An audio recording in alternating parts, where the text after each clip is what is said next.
There's her putting the arms up. We have NASA astronaut Jack Hathaway, who is seated to her right, your left. Got the mustache, and we see his knees and boots clearly in frame. And then we also have ESA astronaut Sophie Adenot. She is the mission specialist today, and she is on the far right of your picture. And then lastly, Roscosmos cosmonaut Andrey Fedyaev. He is our mission specialist, and he's all the way to the far left of your screen there in the corner. You'll hear much more from them in a moment. But first, here's a little more about Wheels. Let me tell the audience about you a little bit, because you do have quite the resume. Colonel Doug Wheelock joined NASA in 1998. He's a native of New York. He holds degrees in applied science and engineering from the U.S. Military Academy in West Point. He also has a master's in aerospace engineering from Georgia Tech. And there you see Colonel Wheelock. He's a dual-rated aviator and logged more than 7,000 flight hours on the space shuttle, as you see him launching right there with his friends. The retired Army colonel has spent more than 178 days in space. He flew on STS-120 back in 2007, and then here you see him on Soyuz as a flight engineer for Expedition 24, and then he was ISS commander for Expedition 25. Here he is walking out in space, conducting 6 total spacewalks, more than 43 hours out in space. Colonel Wheelock currently serves as the co-chair of the Joint Test Panel for NASA's Human Landing System. We're going to get into that later in the broadcast. He's also responsible for building the Artemis crew, training strategy for returning astronauts to the moon and safely back to Earth, and as you just saw, getting his haircut in space and showing us all. So it's so good to have you here, Doug. I mean, clearly your resume is impressive. You've been to space, you've walked in space, and now you're training our future astronauts to land on the moon. Today now, we're focused on Crew-12, and these are your fellow astronauts who you know well.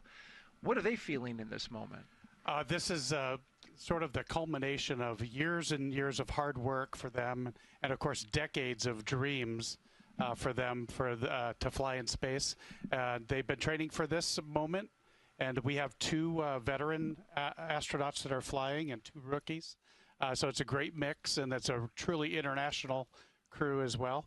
And we got an astronaut from ESA and 2 NASA astronauts, and of course a Russian Roscosmos Russian cosmonaut as well. Absolutely, and I think I've heard other astronauts say, and you would know this, once you've flown in space, you've got the 2 veterans, they like to see the rookies experiencing their first space flight. Right, there's real joy in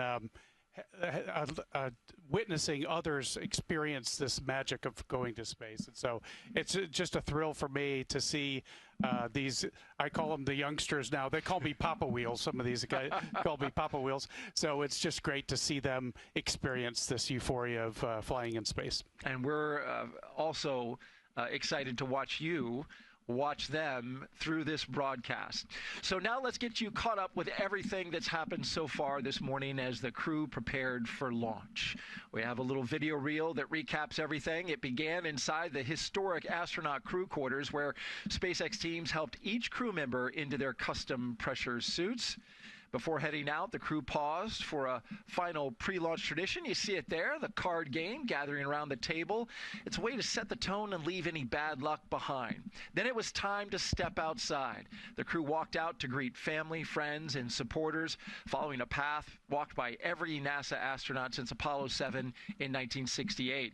A short time later, the crew climbed into their Teslas, beginning the ride out to Launch Complex 40, escorted by security through Kennedy Space Center and onto the Cape Canaveral Space Force Station. As they arrived at the pad, the crew got out and got their first close-up look at the Falcon 9 rocket that you see there. It's ready for the mission, and then they walked across their crew access arm in pairs, first the commander and pilot, then the mission specialist, and then we saw them climb into Dragon and get into their seats for flight. Inside the spacecraft, seats were rotated into position, and the suit leak checks were performed as the countdown continued. And now we are watching it all live. Crew-12, strapped inside Dragon Freedom, waiting on the next major milestones on the road to liftoff. We're going to be getting some communication checks. We're also going to see them check out their displays and do other pre-launch maneuvers and working through their checklist. But now it's a quiet time inside the capsule.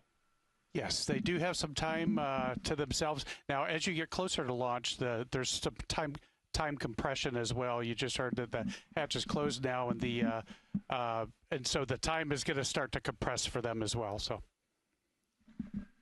And here's a dual view. What you're looking at here on the left in the big screen is the crew inside their space capsule, inside their spacecraft, I should say. And then in the lower right, that's the crew access arm as it extends out to the rocket, bridging the gap between the spacecraft and the launch tower.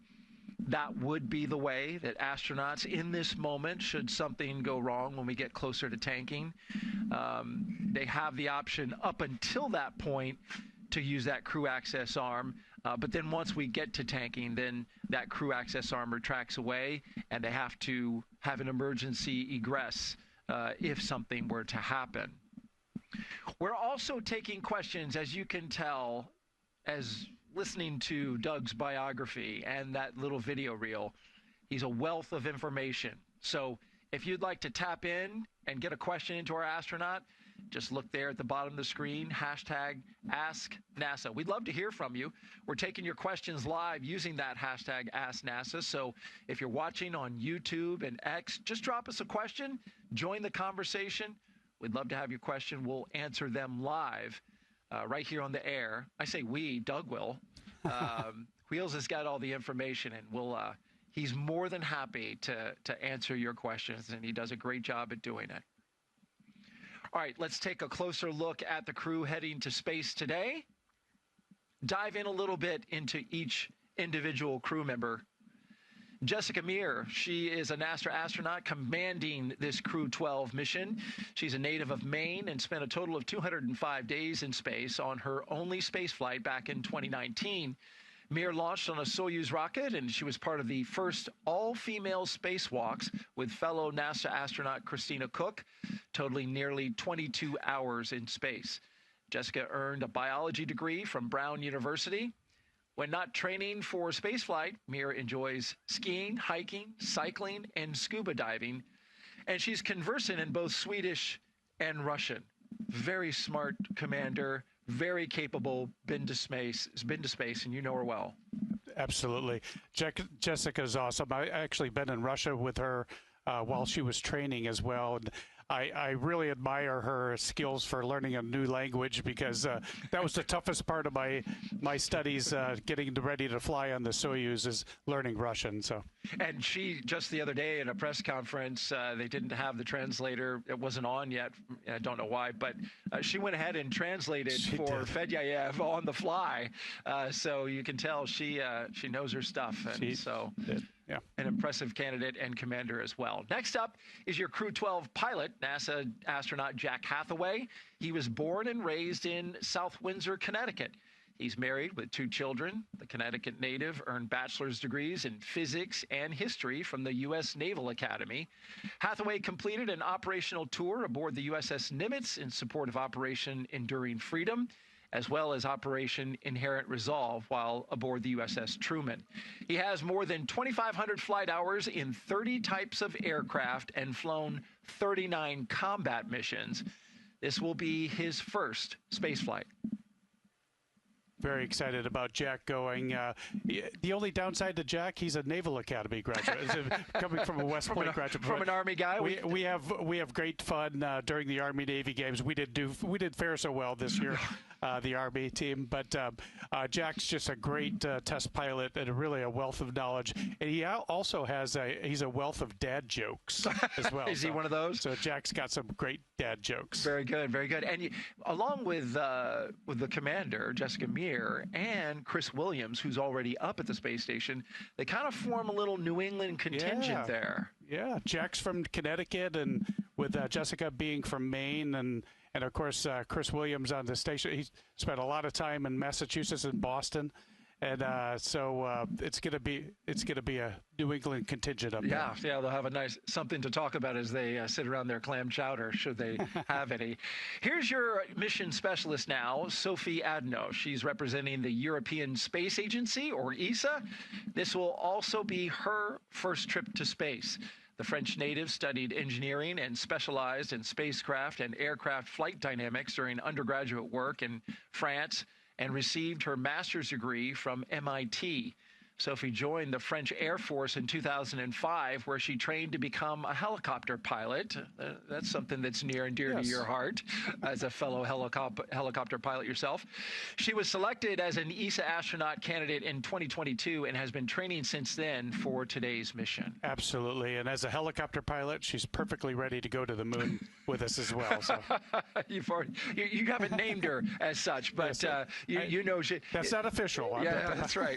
But she's got those skills that you're looking for. She's got those skills. We're definitely training in helicopters these days. Get ready to go back to the moon. Yeah, and I want to talk to you about that more when we talk about the Artemis mission, which is just nearby on Launch Pad 39B. But in the meantime, let's round out our crew with mission specialist Andrey Fedyaev. He is a cosmonaut with Roscosmos, Russia's space agency, of course. As a major in the Russian Air Force, he's logged more than 500 hours in Russian aircraft. Back in March of 2023, he launched as a mission specialist as part of Crew-12, where he spent nearly 186 days aboard the International Space Station. Andrey is attempting to become the first Russian cosmonaut to fly twice inside the Crew Dragon capsule. And that is your Crew-12. In fact, I think he'd be just the first astronaut in general to fly twice. So. Yeah, I think so. I'm pretty confident in that. Yeah, and Andrey is just an incredible human, just a great guy, and a lot of fun to be around. He's already flown in space, and he's very, very competent and on orbit as well. And apparently we'll be playing some harmonica once he gets on board. He was mentioning he's taking that as his musical instrument. I hear that Jessica's bringing a piccolo. She is. And Andrey's bringing a harmonica, and there's a couple of guitars on board as well. So I think we're gonna have some concerts. Yes. I think I put on a performance. I don't know if we'll get to hear it, but if it's good, I hope we do. Well, Crew-12 trained extensively for this mission. Let's take a look now at their training. And as you look at this, Wheels, this is all very familiar to you. Talk us through what they're doing here. So what you're seeing here is this is the mock-up of the space station that we have in Houston, and it's a full-scale, high-fidelity mock-up, and we can practice stowage. We can practice all of our translation and maintenance, maintenance of equipment and things in here. So it's a great mock-up facility for us for training. And then, of course, the training in the SpaceX simulator. Right, and this is a full-scale simulation of the spacecraft, the Dragon spacecraft. And then emergency training, of course. We do emergency training as well. We do medical training, medical emergencies, and reaction to that. We also, you can see Jack suiting up to get in the water, go underneath the water. We train in the neutral buoyancy lab in Houston. This is where we practice our spacewalks. We're in the water. We could pull ourselves to neutral buoyancy as we work on the outside of the space station mock-up that's underwater. You spend a lot of time in that pool, right? Absolutely. Preparing for your own EVAs. Absolutely. We also do water survival. As you know, the SpaceX Dragon capsule splashes down in the water at the end of the mission. Right. And as we approach the liftoff of Crew-12, normally when a new crew arrives at the International Space Station, there's a brief overlap, a direct handover between the outgoing crew and the incoming one, which includes a formal change of command ceremony on orbit. But this time, it's going to be a little different.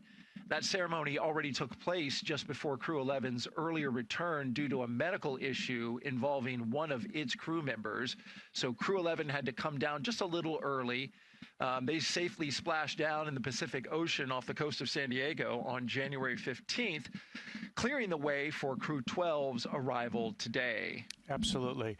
And we were able to do some of that handover in Houston before the crew came into quarantine. So a lot of that has been accomplished already, and we're getting ready to do a handover with Chris Williams once they get to space. Absolutely. And as Crew-12 gets ready to launch, here's a pre-launch tradition that we would like to share with you: the signing around the mission patch inside the operations and checkout building. Of course, this is inside crew quarters where the astronauts are there, and there they got their patch front and center, but they get to put one on the side and then sign it. That's awesome. Yeah.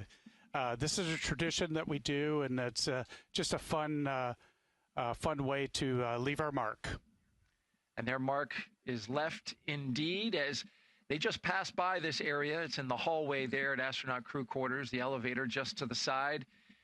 They passed that area just a couple hours ago or so, and now we see them live inside the spacecraft.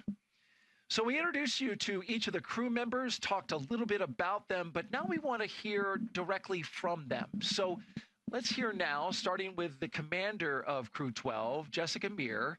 We're going to hear her in her own words. She is one of Time Magazine's 100 most influential people of 2020. Space exploration is important to me because it was my dream from the time that I was a child, but more so, it is about exploration, it is about science, it is about all of these spin-offs and potential applications that we can bring back to everybody on Earth. It's not my mission or Crew-12's mission, it's really a mission for all of humanity and civilization for our entire planet. My name is Jessica Meir, and I'm the commander for NASA's SpaceX Crew-12 mission to the International Space Station. I grew up in a small town in northern Maine called Caribou. My mom tells me that I started saying I wanted to be an astronaut when I was 5 years old.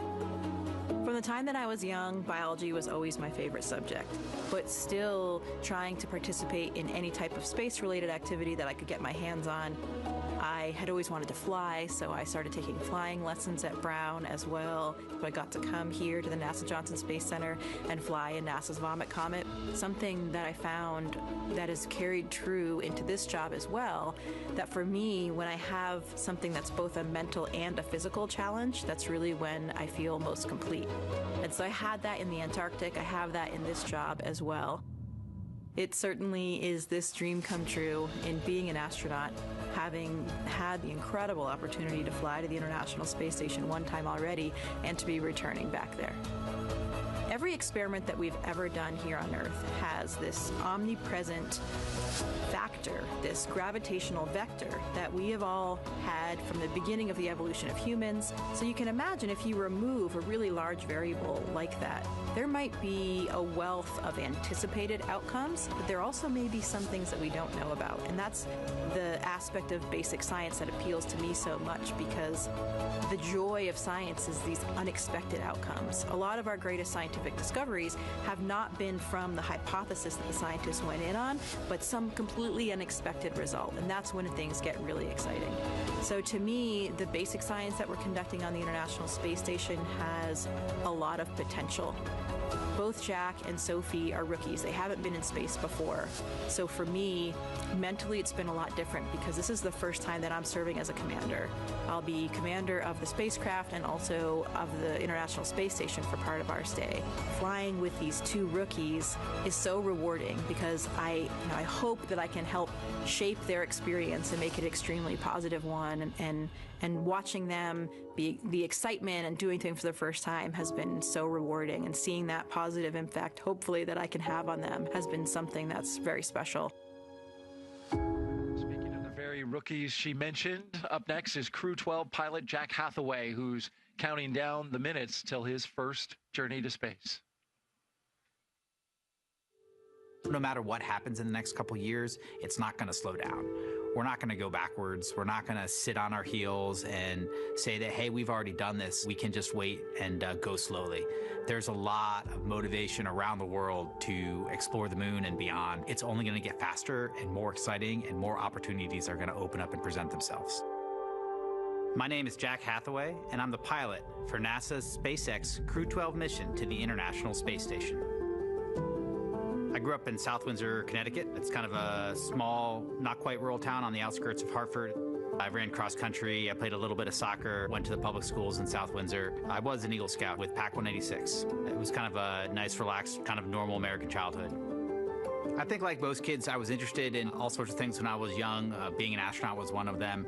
As I started to grow up, I became interested in flying, becoming a pilot. Out of that grew out becoming a military pilot. I never really lost the bug. I was kind of always interested in space, but I fell in love with flying for the Navy for a bunch of years. I remember what it was like as a child, wanting to be an astronaut and all that sort of inspiration, and it never really left me. And I found it again, and then I found myself here.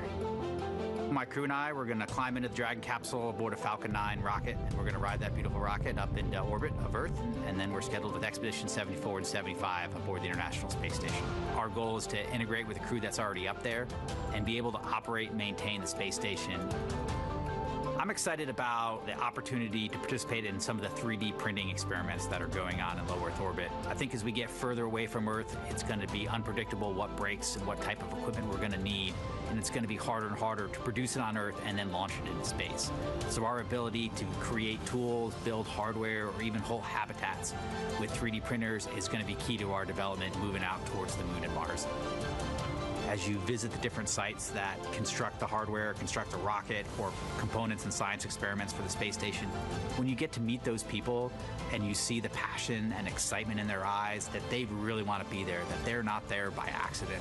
They want to be part of that team that develops that piece of hardware, that piece of software, or that science experiment that's going to go to the space station. There's so many people around the world that are excited, passionate, and motivated to be part of human spaceflight. We have a short time on this Earth, short time in orbit, and someone else is going to have to pick up the reins after we move on to the next place.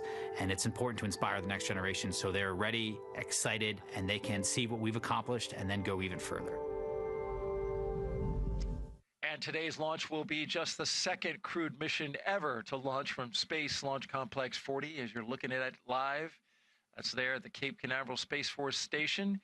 Crew 9 launched in September 2024, carrying NASA astronaut Nick Hague and Russian cosmonaut Alexander Gorbanov, marking the first time humans had lifted off from Slick 40. And now we're back. The pad's inaugural launch was a Titan 3C back in June of 1965. Let's hear now from ESA astronaut Sophie Adenot on her first trip to the space station.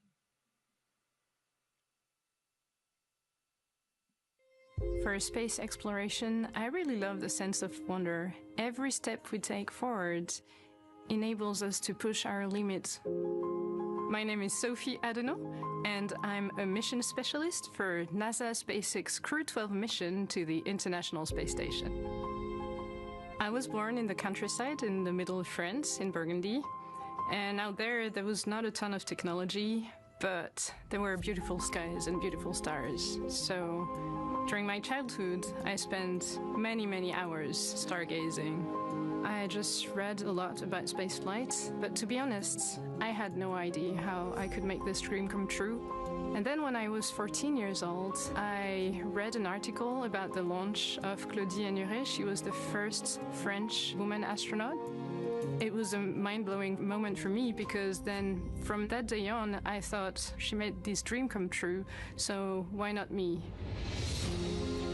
The path was long and challenging, but I wouldn't remove any of the challenges on the way, and I loved this whole path to becoming an astronaut.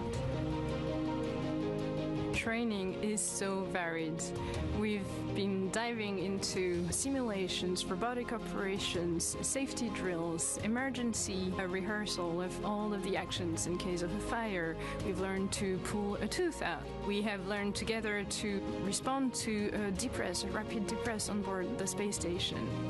My crewmates and I, we just don't train together, we become a crew together. The most important thing we've built is trust. We've been challenged together, we've traveled together, we've shared meals together. All of this enables to understand how the others work, the timings, the humor, and everything that makes people happy on board. And it really what matters when it's about being in close quarters, 250 miles above the Earth. T-minus 1 hour and 33 minutes and counting. As we look down at Launch Complex 40.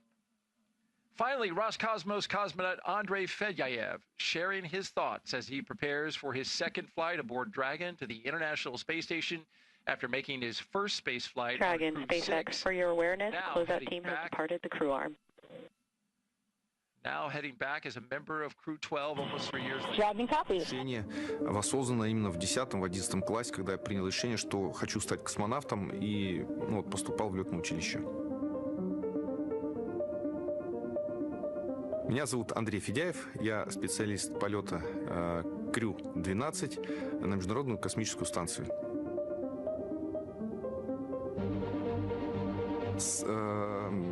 Колоссальный объект, я знаю, что это самый дорогой объект, который человечество построило за всю свою историю именно совместно.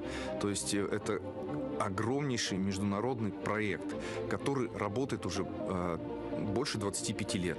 Недавно праздновали как раз на корабле Dragon. В прошлый раз это была капсула Endeavour. Сейчас это будет, как я знаю, Freedom, свобода. И, естественно, это волнительно. Плюс ко всему у нас то, чтобы действительно помог. Без него за такой короткий период и это тоже стало. И почему меня назначили в экипаж, и так скоро прошла моя подготовка. Тот опыт первого полета, он одной из причин нашего быстрого слаживания в экипаже, потому что действия мне были.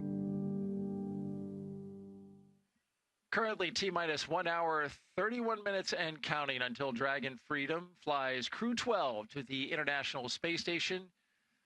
And we've got the crew inside the spacecraft as we look out at the evening sky.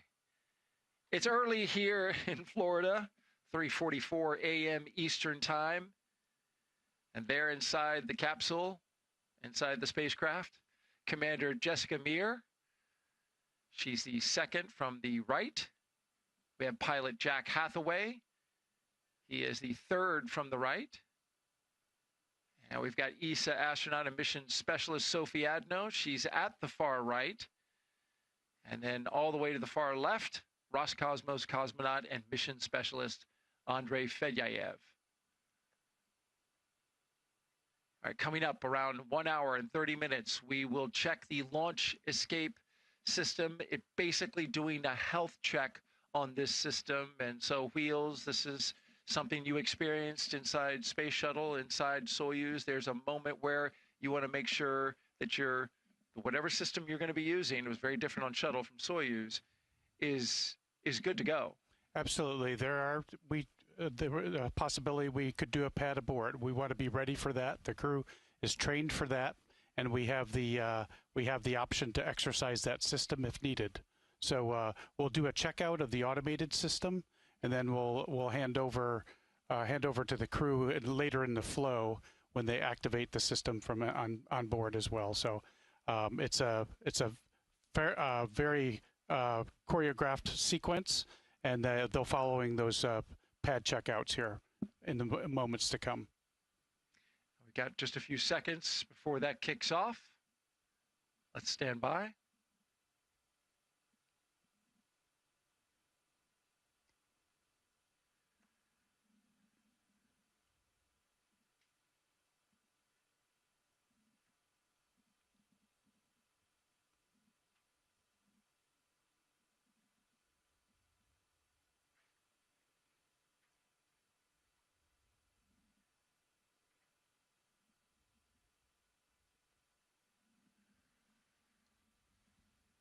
While we wait to hear that loop kick in, talk a little bit about the weather. You can see in the bottom right-hand side of your screen as our beautiful shot from our helicopter team here at the Kennedy Space Center, providing this live view, encircling Pad 40. Beautiful weather outside, especially for launch. We are now, according to Launch Weather Officer Brian Cizik, who's working this launch, we are now 95% go. That's up from 90. I'll take those odds. Those are great ones. A nice overnight launch. There was a weather discussion, about a front that just recently came through. We do have a few showers off in the Atlantic, but they're 50 to 60 miles away.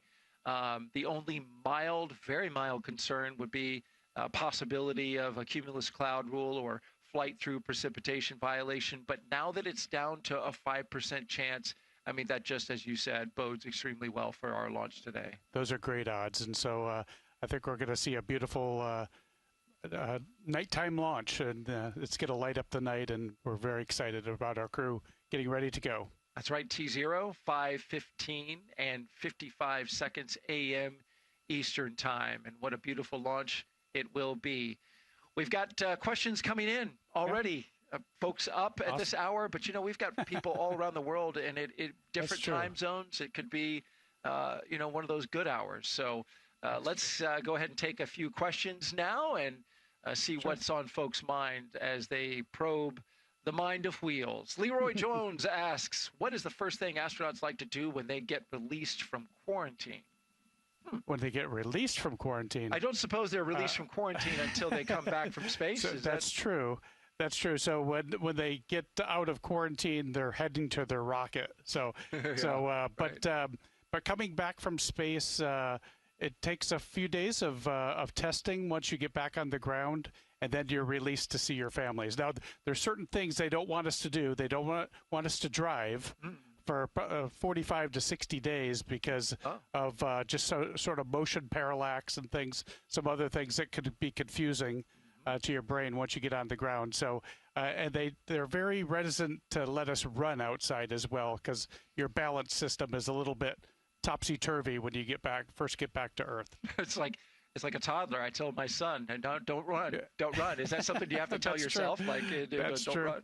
That's very true. And actually, when you get to space too, there are very basic things you have to sort of relearn in zero-G or micro-G. You have to learn how to brush your teeth, how to drink water, how to eat food, how to go to the bathroom. All these things you sort of have to relearn once you get to space. Maybe you don't feel like running either, right? I mean, you're aware of what you're capable of doing? Yes, absolutely. And there are obviously some muscle atrophy and some bone loss and things like that we experience on long duration flight. And so those things can play havoc on us in rehabilitation as well. All right, great question. Thank you for that, and keep them coming. Just use the hashtag AskNASA on YouTube and X, and we may feature your question live. Let's talk ISS research now. Crew-12 is headed to the International Space Station where they will be doing their research. And here's a closer look now at how some of the great science work is happening up there in low Earth orbit to improve life for us here on Earth.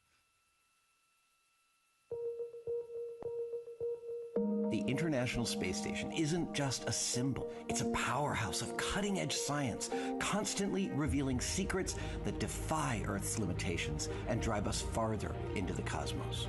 Our mission is research and science. We have experiments mounted on the outside of the station that are looking at Earth. We study our own bodies and how they react to space, to weightlessness, to radiation, and that helps not only us go on further in future missions, but also helps for medical research back home. And then we study lots of different things as well, like materials, combustion, all sorts of things that help us understand life back on Earth.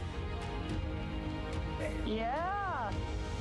Microgravity doesn't play by the rules. It flips them upside down, transforming how liquids flow, how flames burn, and unraveling biological mysteries before our eyes. I saw some heart tissues beating in space, and it was incredible. So Tom, we see that top one beating. Looks like happy heart cells. But we're not just along for the ride. We're explorers, diving headfirst into the challenge and harnessing the power of this unparalleled platform, just as we have been for decades.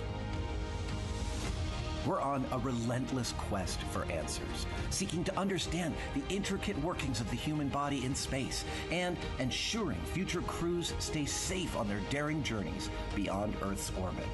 The human aspect of human space exploration is always going to be very important for decades to come. And when it comes to technology, we're not waiting around. We're discovering new ways to grow crops in harsh environments and engineering innovations to tackle Earth's greatest challenges. We have amazing technology that allows us to recycle water and create water for us to drink. It's delicious.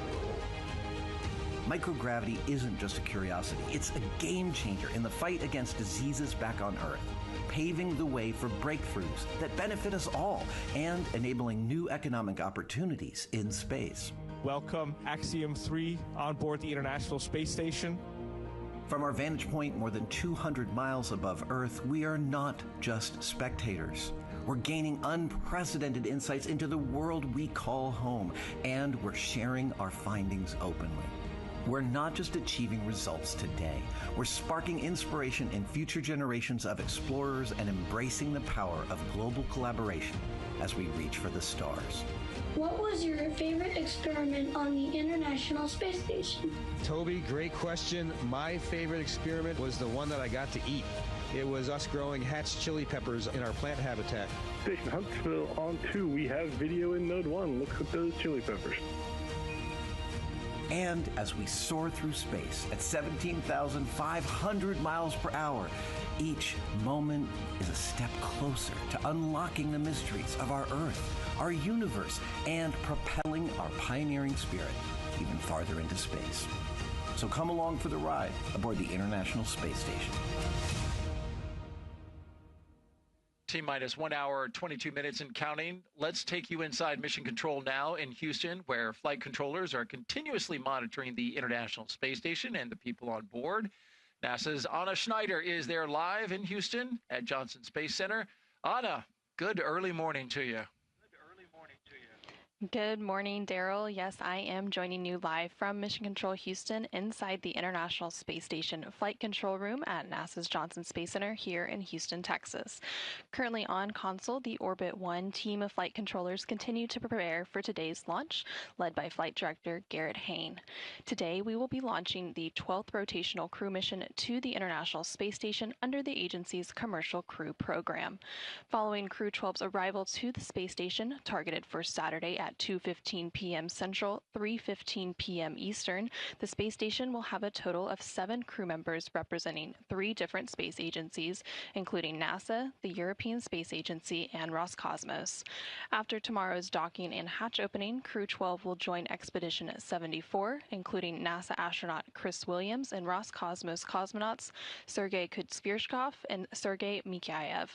This trio arrived at the space station aboard the Soyuz MS-28 spacecraft in November, and once on board, Crew-12 will complete a safety briefing and orientation before jumping right in to continue the science and technology demonstrations taking place in the orbiting lab's unique microgravity environment. Expedition 74 began in December following the departure of the Soyuz MS-27 spacecraft and will continue into July of this year. Following the departure of the Soyuz MS-28 spacecraft in July, which will carry NASA astronaut Chris Williams and his Roscosmos crewmates back to Earth, Expedition 75 will officially commence, led by Commander Jessica Meir, who is also commander of the Crew-12 spacecraft today. All of this, of course, coming up after today's launch, so for now we will continue with the countdown, and with under 2 hours before launch, we'll send it back to the Space Coast to Daryl and Doug.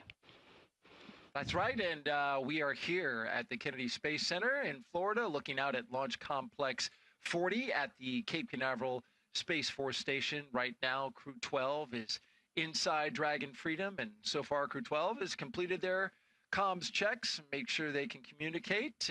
They're working on those with the teams on the ground. Their seats have rotated from their upright to reclined launch position, which allows them to see and access, of course, those display panels in front of them. They have also completed their suit leak checks to make sure their spacesuits are working properly. And they do that twice, Wheels, both before as they're suiting up, and then they check it again once they're in the spacecraft. It's kind of a critical component. Absolutely. The integrity of that suit is so important. So we do a couple of checks of those suits to make sure we have no leaks. If you lose pressure inside the spacecraft, that's where the suits come in. The suit will inflate automatically. Connected to the system, so it protects us from a rapid decompression of the cabin. And that's critical, as you mentioned.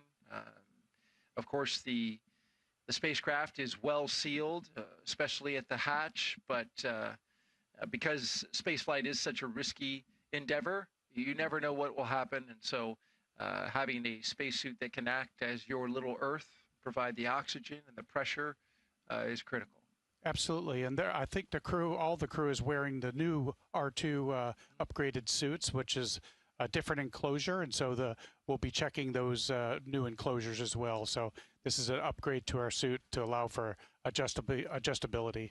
And that is really key, because we were learning about these new suits. Mike Fink, of course, flew one on the last mission for the first time. Now all 4 crew members will have it. Correct. But expandability, and you can get in it easier. Absolutely, yeah. The donning and doffing in space, because you actually your spine sort of elongates in space as well. So when you get suited to come back home, you're a little bit bigger than when you are taller when you went up, and so sometimes it's a tight squeeze into those suits, and so helps with donning and doffing of the suit. All right. Well, you know they've got to like that if you actually get taller in space. Coming up in a few minutes, we will expand our live coverage with teams in Hawthorne, California, to help us walk through today's launch and ascent. And of course, we have been asking you to submit your social questions and hashtag Ask NASA. And we've got another question now for you, Wheels. So let's answer some of those that came in.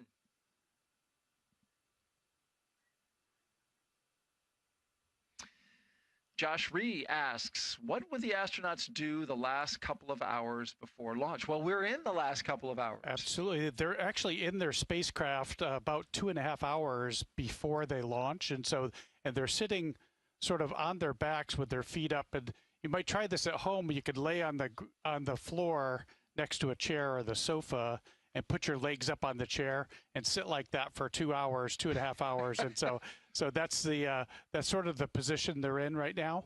And so it can be get a little uncomfortable. And so, but you can move around just a little bit to kind of, now other spacecraft that I flew with the Soyuz, and it was kind of a tight squeeze for me. And so your knees are up closer to your chest in that one. So, and the space shuttle was very similar to the SpaceX Dragon capsule as well.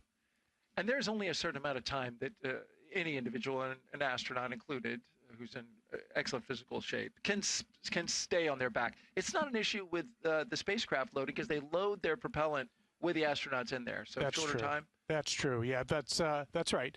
Now it is important. We got to integrate the crew to the spacecraft as well. So, and those things take time, and they come in sequence as well, to include the suit leak checks and things like that. So. Well, before they got on board the spacecraft, as you see them here, one of the first things that Crew-12 did was design their mission patch. Take a look at this. The enchanted forest that you see kind of encircling in the middle there, that reflects the crew's shared love of 4 bright stars. I'm sorry, the shared love of nature, and their optimism for the future. Then you also see 4 bright stars throughout the patch there. Those light the night sky, one for each crew member, with the smaller stars nearby around them representing the children who inspire them. At the center, you see the Dragon breathing fire, symbolizing the energy and determination driving this crew's journey to the International Space Station. And along the curve of the Earth below, you see the flags of the crew's home nations that remind us that this mission is built on strong global partnerships. And of course, they have the support that carried them, with the Roman numeral 12 at the bottom. That's a nice patch. I love it. The symbology is incredible. And actually, as Jack and I think it was Andrey and Sophie had mentioned, they came from small towns. And so they were, nature was their playground.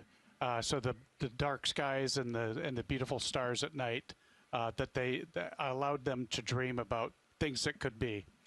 It's great to see that inspiration and that passion molded into the patch. And, you know, they all seem to have a little bit of artistic flair to them with the musical instruments and whatnot. So it is a beautiful thing to see. As they are settled into their seats there, every crew member, we talked about this earlier, who goes up into orbit takes some reminders of home with them. Here's what Crew-12 is taking up. Jessica Meir is bringing her piccolo as you mentioned. Yeah. That should be interesting. She teased that maybe we might get to hear that in some form or fashion, so we'll have to stay tuned for that. Of course, she's also bringing different mementos from different institutions, organizations, universities. She's bringing a small stuffed rabbit that belongs to her 3-year-old daughter. There are actually 2 of them. One will stay on Earth with her daughter, and then the other one will go up into space, and they will share photos back and forth during the mission with that rabbit, and that's precious. Jack Hathaway is bringing something that he's flown as a personal gift that he's going to give back when he gets back on Earth. Sophie Adenot is bringing the mission patch of Claudia Haigneré, the first French woman astronaut who flew to space on August 17, 1996, aboard the Soyuz TM-24 mission. Haigneré inspired Adenot and so many people in France to do what she wanted to do in order to honor her. And so that, of course, inspiring her as an astronaut. And then Andrey Fedyaev is bringing a small thing, like some gifts that he's going to take up into space, then bring back and give them to friends. Absolutely. And you'll see the crew will reveal their zero-G indicator as well once they get to space. And so we'll leave that for the crew to tell us all about that when they release that zero-G indicator. Looking forward to that. Every single crew since going all the way back to the very first Demo 2 mission in 2020 brought a zero-G gravity indicator. So yes, we will await to see what this crew has in store for us.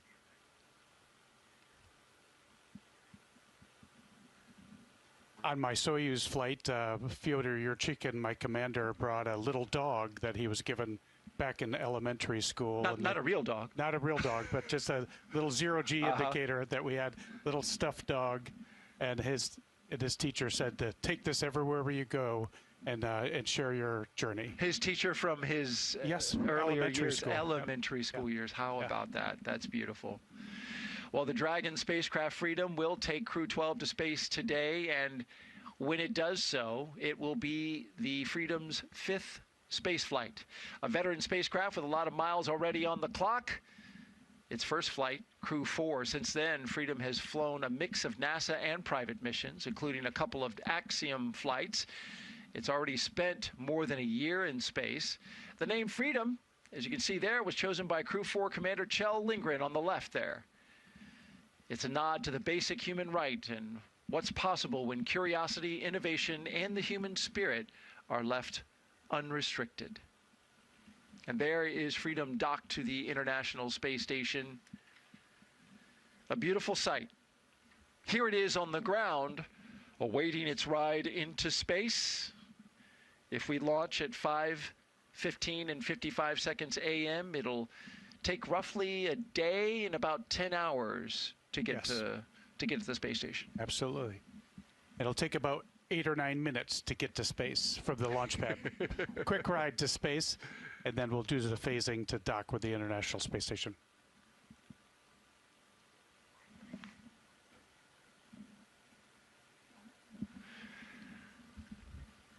And welcome to those of you joining us for our live coverage of NASA and SpaceX's Crew-12 mission to the International Space Station. We are now inside the final hour, or roughly, we're getting close to the final hour before liftoff, currently at T-minus 1 hour and 10 minutes, as we move into this critical phase of the countdown. In a moment, we will be joined by our colleagues at SpaceX.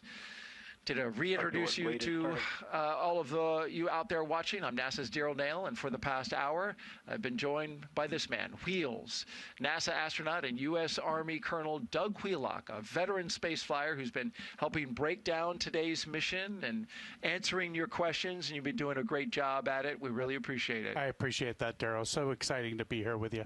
Sharing your knowledge and your information and your experience has been a tremendous value to this broadcast.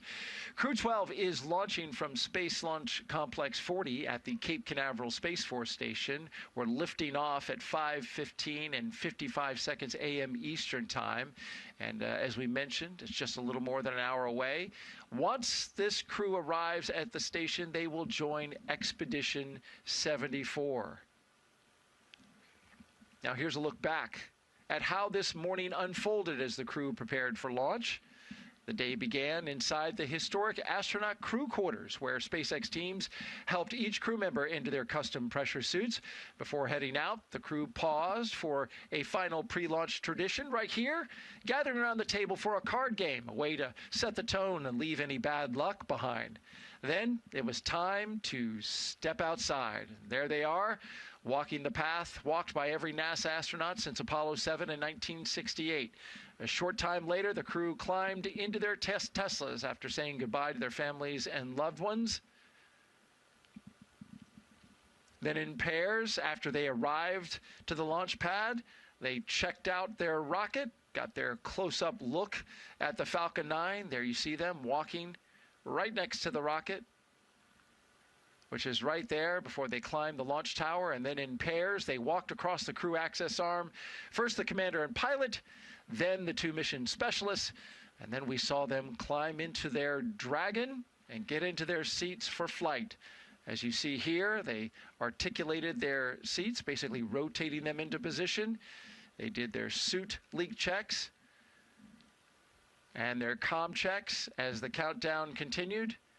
And now we are back live, watching them live, both on the pad and inside the spacecraft, strapped inside Dragon Freedom, waiting on the next major milestone on the road to liftoff.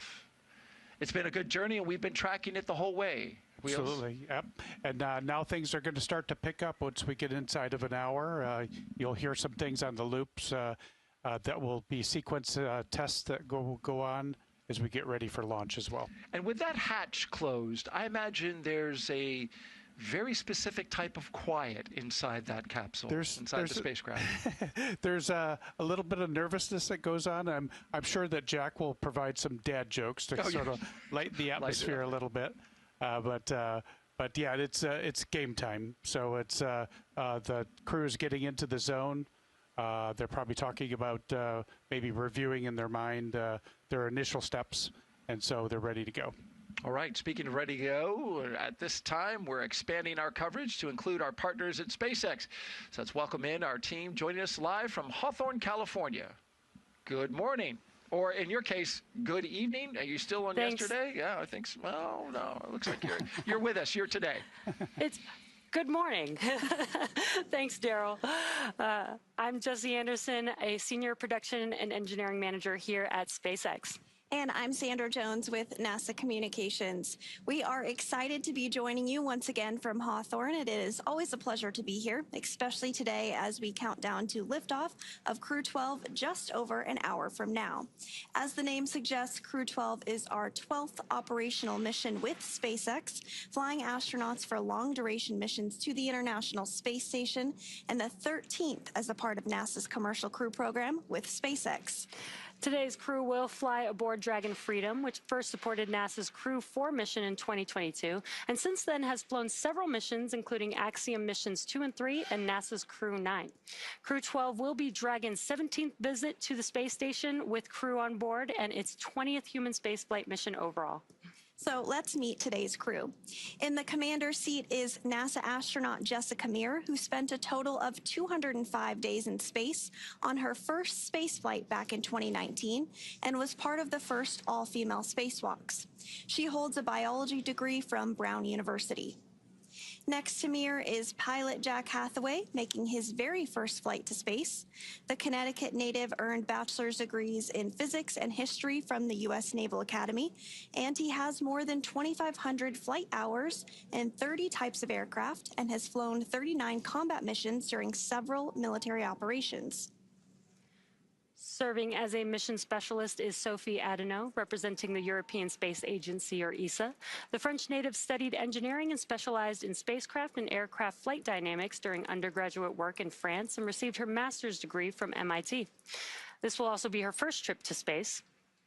And rounding out this crew is Roscosmos cosmonaut and mission specialist Andrey Fedyaev. As a major in the Russian Air Force, he's logged more than 500 hours in Russian aircraft. Back in 2023, he launched as a mission specialist as part of Crew-6, where he spent nearly 186 days aboard the International Space Station. Once on board the International Space Station, Crew-12 will become members of Expedition 74 and add to the milestone of over 25 years of humans living and working aboard the International Space Station. Crew-12 will contribute to hundreds of experiments aimed at advancing research and technology for missions to the Moon and Mars and to benefit humanity back on Earth. This research includes using the unique microgravity environment of the space station to study pneumonia-causing bacteria and how they can lead to long-term damage in the heart. This research could lead to new methods to manage cardiovascular health and infectious diseases here on Earth. So we're looking forward to hearing more about the research that continues to take place on Space Station later in today's broadcast and how it helps NASA prepare to return to the Moon and go on to Mars. But for now, let's check in with another member here in Hawthorne, Kate Tice. Kate, how's it going? Hey, Sandra, thank you, and good morning to all of you watching. I'm Kate Tice, Senior Quality Systems Engineering Manager here at SpaceX, and I'm excited to be joining you again today from right outside Mission Control in Hawthorne, as you can see just over my shoulder. Now, as we continue to count down to launch, we'll walk you through what to watch for as the clock nears T0. It continues to be a smooth countdown, and we're looking good for an on-time liftoff at 5:15 a.m. Eastern Time from Space Launch Complex 40 in Florida. Coming up here at T-minus 45 minutes, we'll be listening for the team to report their readiness for propellant load with a final go, no-go poll. Now, here on the ground in Hawthorne, Mission Control is staffed around the clock to monitor Dragon and the mission all the way from launch to docking.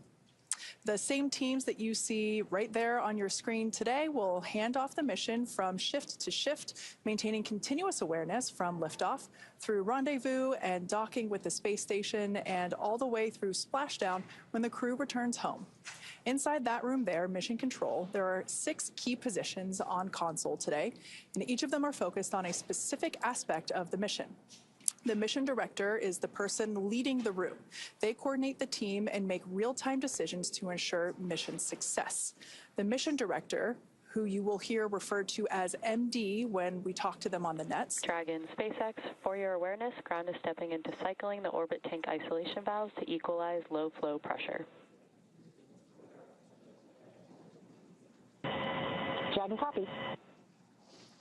All right, so the comms there, I'll get to that person in just a moment. The mission director who I was referring to, that individual also supports the Falcon launch director, or LD, during the countdown.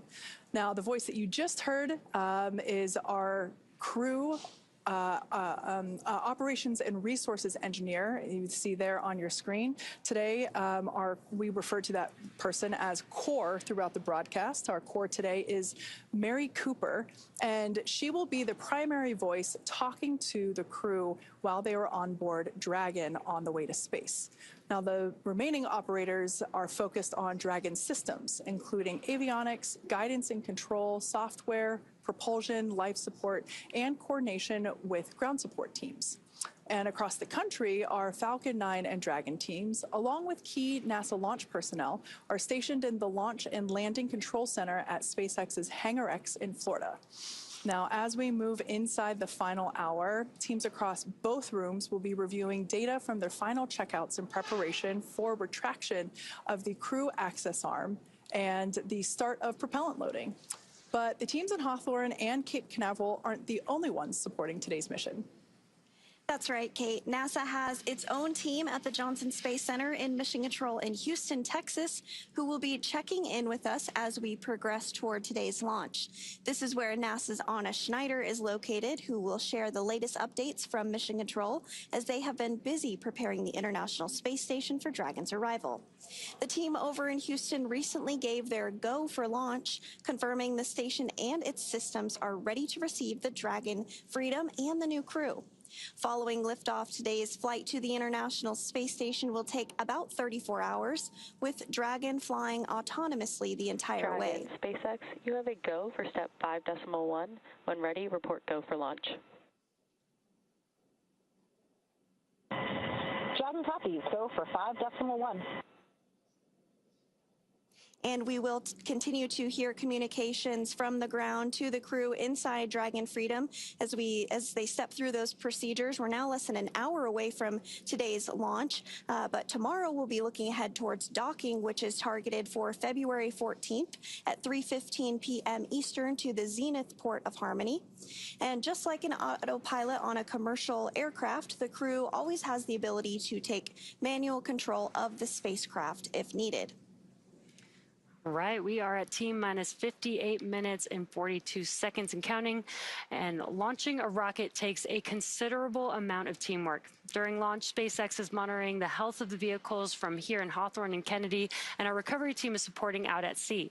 NASA teams at Johnson Space Center in Texas are monitoring crew and mission rules. Once Dragon makes it to orbit, SpaceX and Johnson will work in tandem during Dragon's approach to station. Johnson then takes the lead for station operations. So let's check in with NASA's Anna Schneider at the Johnson Space Center to see how things are shaping up in Mission Control Houston. How's it going, Anna? Hey, thanks, Jesse, and welcome back to Mission Control Houston inside the International Space Station Flight Control Room at the Johnson Space Center here in Houston, Texas. We are, of course, here in the hub of human spaceflight for NASA. Currently on console is the Orbit 1 team of flight controllers being led by Flight Director Garrett Hain, and this team of flight directors recently pulled a go for launch, which means the International Space Station is ready for Crew-12 to lift off and begin their journey to the orbiting laboratory. At the time of launch, the space station will be traveling 260 miles over the South Pacific east of New Zealand. Docking is targeted for tomorrow at 2:15 p.m. Central, 3:15 p.m. Eastern, and in the home stretch of the rendezvous tomorrow, NASA and SpaceX flight controllers will enter into integrated operations. During integrated operations, both flight control teams will conduct a series of go, no-go polls for Dragon Freedom as it closes in to docking to the zenith or space-facing port of the station's Harmony module. Rotational missions like Crew-12 help NASA to continue to maximize the important research and technology demonstrations made possible only in the International Space Station's unique microgravity environment. The International Space Station is critical for NASA as it prepares for future low Earth orbit destinations. Working alongside U.S. commercial partners, NASA is enabling the development of sustainable destinations that will maintain America's presence in low Earth orbit and continue to support groundbreaking research. The space station also helps us to better understand and overcome the challenges of long-duration spaceflight, which will be necessary for a long-term presence on the moon and crewed missions to deeper into the solar system, including Mars. That's all for me here in Mission Control Houston for now, and with that, we will hand it back to the Kennedy Space Center with Steve Seiseloff. Good morning, everyone. I am here with NASA Administrator Jared Isaacman. And Mr. Administrator, you've talked a lot about low Earth orbit research and its value, both in terms of research and in terms of crew training. What do you see for the International Space Station during your term? Well, first of all, I mean, the International Space Station is such a success story already. I mean, you know, between the international cooperation it took to build it, you're looking at maybe one of the greatest engineering accomplishments, you know, in modern history. I mean, 25 years of continuous operation up there. I think the goal right now is to maximize the remaining life on it to the greatest extent possible. So, you know, as our astronauts prepare to go up and undertake the mission that Crew-12 is launching on right now, the idea is to get the highest potential science and research up there to unlock and ignite an orbital economy so that someday we have lots of you know, commercially operated space stations in low Earth orbit, and also to demonstrate a lot of the technology that we intend to use on lunar missions and a lunar base in the future. A great example would be it's a great testing ground for future lunar EVA suits to be able to exercise that on the space station. So we're going to make an awful lot of use of the station over its remaining life. We're going to keep our crews extremely busy up there. And also, we're preparing this morning to launch Crew-12 to low Earth orbit to the International Space Station, and then going to send another crew around the moon in just a few weeks. The space agencies don't typically do those kind of missions right on top of each other. What does that say about NASA? I'd say we're just getting started right now, but you're certainly seeing American space capabilities being showcased. We were able to bring Crew-11 home early while pulling forward Crew-12, which is obviously getting ready to launch in less than an hour right now, while we have crews out there testing for Artemis 2. We're doing a series of kind of mini wet dress rehearsal tests today. Make sure we give that vehicle the highest probability of success to get off the pad in early March. What a great problem to have! Multiple crew-rated vehicles out on the pad right now. I hope this becomes more commonplace to such an extent that maybe in the years ahead, having 2 vehicles ready to go to space with astronauts seems like an easy day. Excellent. Well, there you have it. Words from our new NASA Administrator, Jared Isaacman. And we're going to go back to Daryl Nail. All right. Thank you very much, Steven and Administrator Isaacman. Great to hear from him as, we see this shot orbiting Launch Complex 40. This is something that our administrator was zipping around in his own F5 just recently with an employee, and we're going to have an interview with that employee coming up later in the broadcast. But in the meantime, here's a closer look at the mission and what Crew-12 will have to look forward to during their long-duration stay aboard the International Space Station. The purpose of commercial crew missions is to have an opportunity to launch astronauts to low Earth orbit and beyond from American soil. We want to have multiple ways of getting to and from the space station. The whole idea of launching on a commercial spacecraft is so that NASA, ESA, and the others can focus on further exploration. When Crew-12 launches to the International Space Station, our goal is to integrate with the crew that's already up there and be able to operate and maintain the space station. While we're there, we're going to do all sorts of upgrades to the space station. We're going to maintain current experiments, start new experiments. We do research on the International Space Station because it provides a very unique and novel environment that we cannot replicate here on Earth. Every experiment that we've ever done here on Earth has this omnipresent factor, this gravitational vector. So you can imagine if you remove a really large variable like that, there might be a wealth of anticipated outcomes, but there also may be some things that we don't know about. And that's the aspect of basic science that appeals to me so much, because the joy of science is these unexpected outcomes. The ultimate goal is to really understand how human body works in space and how to build technologies that are more sustainable and more reliable for future exploration. All of the results from this research that we have can now be applied to an even more challenging environment to understand more of what it's going to be like to live and work around the moon and hopefully soon on the surface of the moon. The same is true for Mars.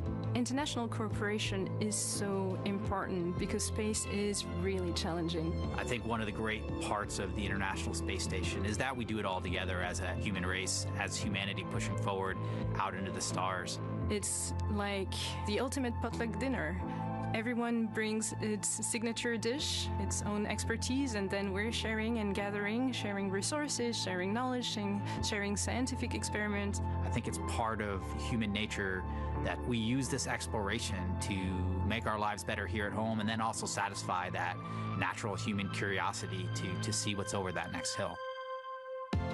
If we didn't have this within us, this inherent capacity to look around the corner, to go further, we never would have even uncovered all of the continents or oceans on this planet. It pushes us to imagine more, to find solutions. It is about exploration. It is about science. It is about all of these spin-offs and potential applications that we can bring back to everybody on Earth. Pushing the boundaries is kind of natural for me, and natural, I think, for a lot of people to want to see where we can go next and what is the next thing that we can develop.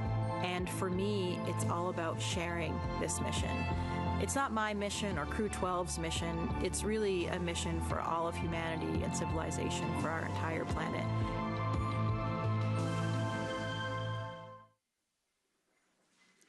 Falcon 9 is the first orbital-class rocket capable of reflight. Together, Falcon 9 and Falcon Heavy have completed more than 600 launches. And we can't have reflights without landings. Today's mission will actually be our first landing at Landing Zone 40 in Cape Canaveral, which is our newest recovery site. Now, while today's booster is on its second trip to space after most recently supporting a SpaceX Starlink mission, we're working towards qualifying our fleet of Falcon boosters and fairings to support 40 missions each. Reusability allows SpaceX to refly the most expensive parts of the rocket, which in turn drives down the cost of space access. Our current Falcon 9 flight leader has flown 32 flights, and across the fleet, we've completed more than 500 reflights. Another innovation SpaceX has been working on is the intravehicular spacesuits, or IVA suits, that astronauts wear during Dragon missions. The new IVA suit debuted during the Crew-12 mission last year, worn by NASA astronaut Mike Fink. The design incorporates changes developed for the Polaris Dawn mission's extravehicular activity, or EVA suit, and will ultimately help us scale suit production and aid our ability to manufacture IVA suits in the numbers needed to make life multiplanetary. And for today's mission, all astronauts on board are wearing the new IVA suit. And the Crew-12 astronauts are staying comfortable in their spacesuits right now as they prepare for liftoff, now in 48 minutes from now. They'll remain suited up through the launch portion of today and during dynamic events, but once on orbit, they will be able to get out of their spacesuits and get comfortable for the remainder of the ride uphill before getting suited back up shortly before docking to the International Space Station for their science and research mission as a key stepping stone to NASA's Moon to Mars efforts. SpaceX shares NASA's goal of returning to the moon, approaching the mission with the same determination that returned human spaceflight capability to America under NASA's Commercial Crew program, and building a self-growing city on the moon in the next 10 years. To unlock that future, SpaceX's HLS team has completed dozens of milestones tied to developing systems, infrastructure, and operations needed to safely land astronauts on the moon. While many of SpaceX's remaining HLS milestones are tied to flight tests, such as ship-to-ship propellant transfer demonstration, SpaceX is fabricating a flight-capable Starship HLS cabin that will demonstrate high design maturity for the system supporting humans on the moon and provide a highly realistic training experience for future astronauts. With NASA's Artemis campaign, we are exploring the moon for scientific discovery, technology, advancement, and to learn how to live and work on another world as we prepare for sending humans to missions to Mars. The upcoming Artemis II mission will carry NASA astronauts Reid Wiseman, Victor Glover, Christina Cook, and CSA astronaut Jeremy Hansen on a 10-day test flight mission around the moon to prove out key systems on the Orion spacecraft ahead of a future lunar landing mission. By leveraging NASA's unique and historic experience in lunar exploration, paired with the speed and innovation of industry, the HLS program is providing the key lunar landing capability for Artemis to achieve a long-term human presence in deep space. NASA is working with SpaceX to develop the company's Starship human landing system for future missions. Cargo variants of the Starship lander will be capable of landing unparalleled capacity directly on the surface, including large pieces of equipment and infrastructure. SpaceX was founded to make life multiplanetary, and Starship has been designed from the very beginning to enable the exploration of other worlds. With it, and alongside NASA, we look forward to inspiring all of humanity as that first permanent foothold is placed among the stars. The pull is complete, and the team is ready for crew access arm retract, propellant load, and launch. For all operators in MCCX and Hangar X, both control rooms will go into lockdown at T-minus 45 minutes and will remain in that state until the launch escape system is disarmed. All operators are to remain at their console and maintain a sterile cockpit until MD confirms successful disarming of the launch escape system following orbit insertion or propellant offload in the event of a scrub. For non-urgent no-go conditions, brief the CE or LD and they will approve aborting the countdown. For urgent issues affecting the safety of the operation, operators shall call hold on the countdown net. Launch control will abort the launch auto sequence immediately and proceed into the launch abort auto sequence. At T-minus 10 seconds, launch control will be hands-off and relying on automated abort criteria for the remainder of the count. Operators shall advise the launch director whether structural breakup or fire is imminent or occurring per Dragon manual escape flight rules. Launch control, you may proceed with arming the crew arm for movement. Cadet proceeding to arm the crew arm for movement. And we did just hear that call out that there is a go for a crew arm to retract, so we are going to be able to actually see that movement here on our screen Crew here arm shortly. retraction has started. So as you're watching that on your screen, we also got a call out for propellant load. This is a milestone that we're going to be following along throughout the next 44 minutes or so before launch, and we'll keep you apprised of updates as that moves on. And it continues to be an exciting time in human spaceflight, both for lunar missions and, of course, a little closer to home. Speaking of, let's get back to today's mission to the International Space Station and check in with Kate on the status of the countdown. Kate? Thanks, Sandra. So we're now just about 44 minutes from launch. And as we heard moments ago, the SpaceX launch director has pulled the team for their readiness on both propellant loading and launch. This is basically the final roll call for the teams. Both the NASA teams checked in, the launch director, the mission director. Each team confirmed that they are healthy and ready to proceed. Now, that poll is performed electronically, so we didn't actually hear any call outs from each person, but it was all done electronically. Now, like we mentioned earlier, Falcon 9 and Dragon teams, along with key NASA launch personnel, are stationed at the Launch and Landing Control Center at SpaceX's Hangar X in Florida. The launch director also checked in with Crew arm retraction is complete. All right, good news there, letting us know that that crew access arm is now stowed into the launch position. That is one of the final physical changes that we'll see to the pad. Now, the launch director also checked in with the Dragon mission director, who we hear referred to as MD, as well as the NASA operations manager, to confirm alignment across SpaceX and NASA before moving forward. So, right now, the crew continues to be seated comfortably inside Dragon. That crew access arm has been stowed. Next up will be arming the launch escape system to prepare the spacecraft's emergency systems before departure. Once the launch director gives or what we saw before was the launch director giving the go-ahead for that crew access arm. And so up next will be that. SpaceX, you have a go for step 6.3, close visors and arm launch escape system. Dragon copies. We're ready to close visors and arm the launch escape system.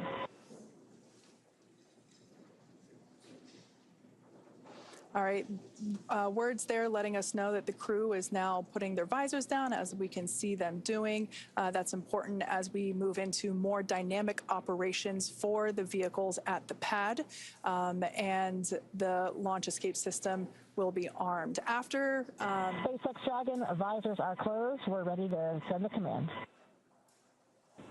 SpaceX copies. You have a go to arm the launch escape system. So arming the launch escape system.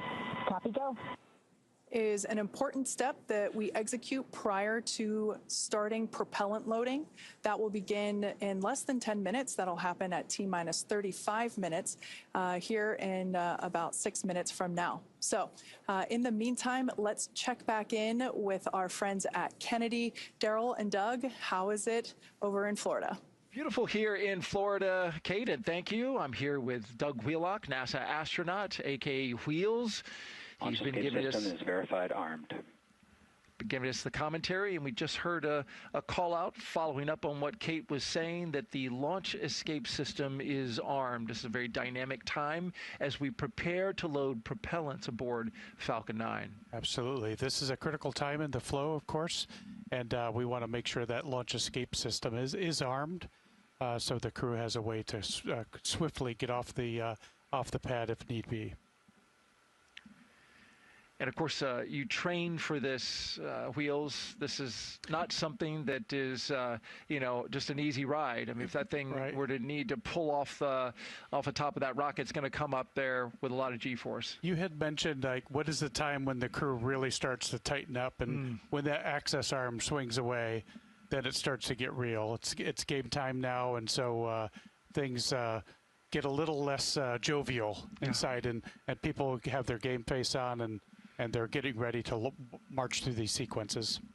Talk us through kind of what you you feel and experience in this moment. In your experience, you launched on STS-120 space shuttle, and then you also launched on a Soyuz from Kazakhstan. What's the experience? What's the mood inside the capsule, inside the spacecraft?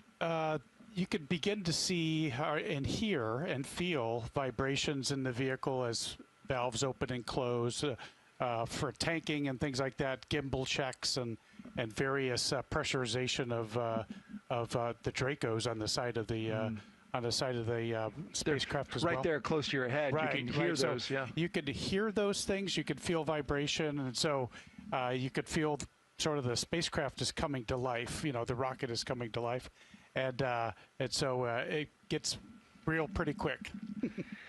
Our next major milestone that we're awaiting is the loading of propellant, and this is happening at T-minus 35 minutes. This is standard for SpaceX. This is when they begin a automated sequence that will tank both the first stage and the second stage with propellants. They use RP1 as their main fuel, and of course liquid oxygen as the oxidizer. And once that starts kicking into gear, that sets forth that automated system that takes us all the way to T0. Yes, you'll be able to see these are highly chilled propellants that will go into the rocket, and so you'll begin to see clouds forming around the rocket as it fills with fuel and propellant and oxidizer. And you'll be able to kind of tell how full the rocket is getting as it kind of marches up the stack. And so then you'll eventually see venting as well, and that's perfectly normal. That's the Dragon and the rocket. Falcon 9 rocket coming to life. And we can already see some of the venting of from the liquid oxygen tanks that are on the ground there as the wind swirls around. We've got great weather for launch today, 95% go from our launch weather officer, Brian Cizik, who is handling the mission weather-wise for today. And you're also looking at what is the new home for commercial crew launches, Launch Complex 40 at the Cape Canaveral Space Force Station. This will be the designated place for all commercial crew launches to go from, unless there's something, the pad is needed for something else and there's a conflict. They could go back to pad 39A where commercial crews started. Tanks will be venting for the start of propellant load. Expect loud venting. There's some of the noises you were talking about, sure. And so they're saying, hey, beware. But just to finish the thought there, 39A, it'll serve as now a backup launch pad for commercial crew. Absolutely. It's very exciting to bring these new pads to life, and we're getting very busy. And as Administrator Isaacman had said, it's a great time to be in the space business. That's right. Really wonderful to be here on the Space Coast and see these pads coming to life.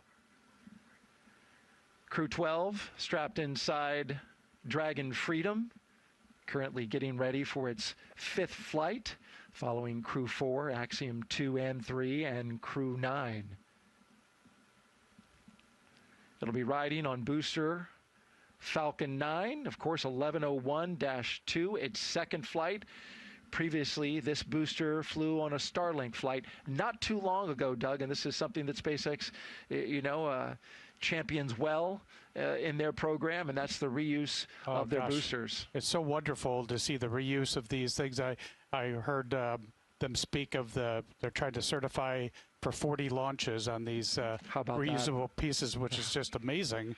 And just really the cost savings and also the reusability and just the time savings as well to turn around flights. It's really wonderful advancement in our technology. And quick turnaround as well, as that mission was launched in January of this year. So just on the 4th of January, just a month and a half ago. That's a pretty quick turnaround. It's pretty fast. Absolutely. And we are counting down, it feels like pretty quickly, down to the kickoff of the propellant load, T-minus 35 minutes. We're just a few seconds away from listening in to this critical milestone on our countdown to liftoff at 5:15 and 55 seconds a.m. Eastern Time.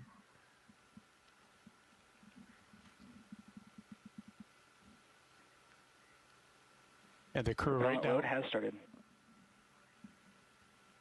You heard the propellant loaded is starting. The crew is reviewing their procedures probably in their mind, their steps. We go through boundaries on Ascent, and so they're no doubt reviewing those things in their mind as well to prepare for what they should hear, what they should feel, and then their actions if they don't see or hear those things.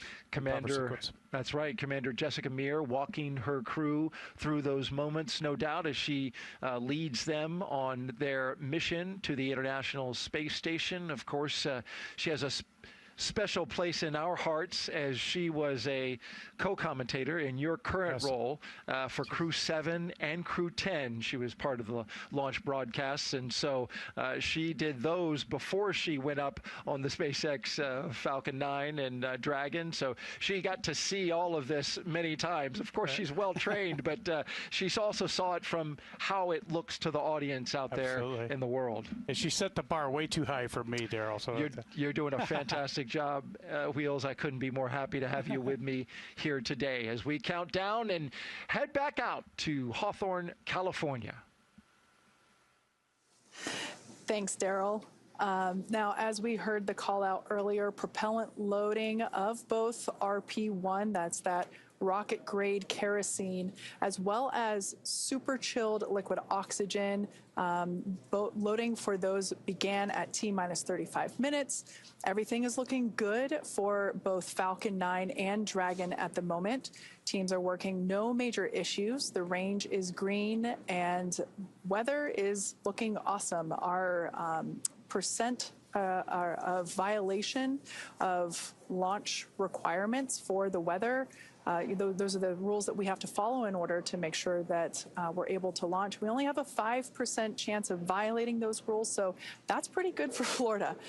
Now, soon we'll hear the SpaceX launch director inform the crew when loading of cryogenic helium will begin. We'll first see that occur on stage 1 at T-minus 30 minutes, and then stage 2 will begin its cryogenic helium loading about 4 minutes later. Now, stage 2 RP loading should wrap up at T-minus 20 minutes and 30 seconds. And then as we approach T-minus 16 minutes and 30 seconds, we'll hear the call out that stage 2 liquid oxygen loading has begun. We do that as late as possible in the count to make sure that that liquid oxygen can stay as cold as possible. Now, by the time Falcon 9 is ready for liftoff, we will have loaded nearly 1 million pounds of propellant onto the vehicle. That's roughly the weight of a large commercial airliner at maximum takeoff weight. Today's mission has an instantaneous launch window, which means that there is 1 exact second when Falcon 9 must lift off to properly target the space station. That is different from many satellite missions where the launch window can last several minutes or hours and the spacecraft can adjust its orbit after launch. If a hold is called after this point, now that we've gotten into our propellant loading, we will have to scrub for today and target our next backup opportunity, which is most likely going to be Sunday around the same time. This is when the Earth's rotation will bring the launch site back into alignment with the station's orbit, while also having the correct weather rule following that we need. So for now, Jesse is going to preview West Coast recovery operations for us. Thanks, Kate. Now we are at T-minus 31 minutes and counting and getting closer to getting our Crew-12 crew astronauts out into space. Now, once the mission is complete and it's time for the crew to return back to Earth, Dragon will target stage 1 cryo-helium loading. Dragon will target one of several Pacific splashdown zones supported by SpaceX. Those splashdown locations are off the coast of California near Los Angeles, Oceanside, and San Diego. The recovery vessel Shannon is staged out of Long Beach and ready to support operations when Dragon returns. Having multiple recovery sites gives teams flexibility, increasing the chances of landing on the planned day and reducing the likelihood of waving off a return due to weather. So that's a look way into the future when our crew returns back to Earth, but let's rewind a bit to when we had a chance to hear Crew-12's thoughts about the spacecraft taking them up to space today. When I first go into a cockpit, I first want to understand what language this cockpit speaks. I've spent a ton of hours in cockpits, and I can tell every cockpit has its own personality. All aircraft and all spacecraft are fundamentally tools. We use them to accomplish a mission. We have a Boeing 737 or an Airbus 320 that takes us from point A to point B to see our families, right? You can't land a 737 on an aircraft carrier, and you can't put 200 people in an F-18. So you need to design the aircraft or spacecraft to the mission. The Dragon model was really more for not completely autonomous vehicle with, the future implication of having non-professional astronauts flying in this vehicle. So really designed for a different type of outcome, and that makes this vehicle much more autonomous. There's less real kind of stick and rudder type action, in terms of flying an aircraft. The computer makes me a better pilot because it can do things that I can't do, and that frees me up to do the things that only I can do. You can't fly Dragon without the computer, but you also cannot fly Dragon without 10,000 people down here on the ground. The people in the control room, the people that built it here in Hawthorne, in Houston, and around the world. We are just the very tiny tip of the spear of the thousands, really tens of thousands of people that support, not only support, but make it possible to get us up to the International Space Station and back safely. It's a pretty awesome expression of teamwork.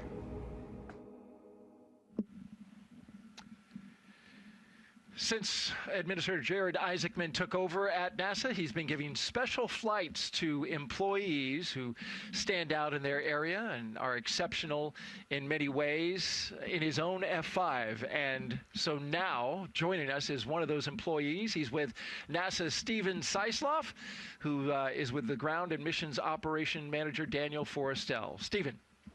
Hey, thank you, Daryl. We are here with Daniel Forrestal. He is the manager for ground operations and mission operations for Commercial Crew Program. And Daniel, one of your tasks, this is the second crewed launch from Space Launch Complex 40 over on Cape Side. One of your tasks was getting Space Launch 40 ready for human-rated missions. What went into that work? Yeah, that's right. So SpaceX has been launching rockets from 40 for years before we man-rated it, and so we had to do a lot of hardware upgrades. We had to add a crew access tower, a crew access arm. We had to make sure we had emergency egress systems in place for the crew. And then not just the technical, we had to make sure that the operations were good. It looked similar launching from 39A and 40, but we had to make sure that the operations were seamless and that we had everything ready to go to get the crew up and down the tower and get the launch off. Excellent. And while you were doing that for Crew-12, you also had to keep in the back of your mind that Artemis 2 was making its mission preparations for its flight around the moon. You share resources in different ways. Mm-hmm. What went into some of the work to deconflict the preparations for those and make sure everybody had the resources that they need? Yeah, absolutely. So this is something that we've been working on since really the end of last summer when we saw that their launch windows were lining up together. It's really unprecedented. We had never had a time with two manned rockets ready to go at the same time. And so just making sure that resources from propellants to people who support both launches to the astronaut crew quarters where we got the crews in quarantine together potentially. We had to take it step by step, make sure that we were ready to go. And we had to run different iterations depending on who went first and in what order and what timeline and how much time separated the two missions. It was a good problem to have. It was a complex problem, but one I hope that we get to do a lot here as the spaceport gets busier in the future. Definitely, definitely. Beginning stage 2 cryo-helium vent shortly, expect loud venting. And as Daryl was suggesting, you were one of the first NASA employees to take a reward flight, a reward for the service that you've put in, the expertise that you provide, and you flew with Jared Isaacman, the NASA administrator, in his supersonic F-5s. What was that day like? I'd imagine you got a few jealous emails. Oh yeah, it was incredible.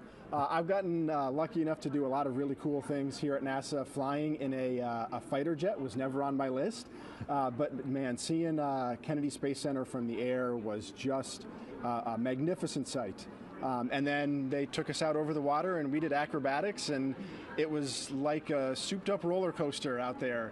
And so it was just an incredible experience, was hanging on the whole time. and really honored to be able to be selected to do that, and hopefully something that a lot of people get the chance to do here in the future. Excellent. Well, congratulations for that. We are going to head back to Daryl and the countdown for Crew-12. All right, thank you, Stephen. And what Daniel didn't say, but he told me, is it took him a day to reorient himself because his vestibular system, right? You know this as a pilot. Absolutely, yeah. Yeah, it is like a roller coaster, it could take a little bit to get your legs back underneath you. Absolutely. Well, Crew-12 is getting ready to jump in full strength and dive into a full slate of science aboard the International Space Station. Here are just a few of the investigations they'll be working on.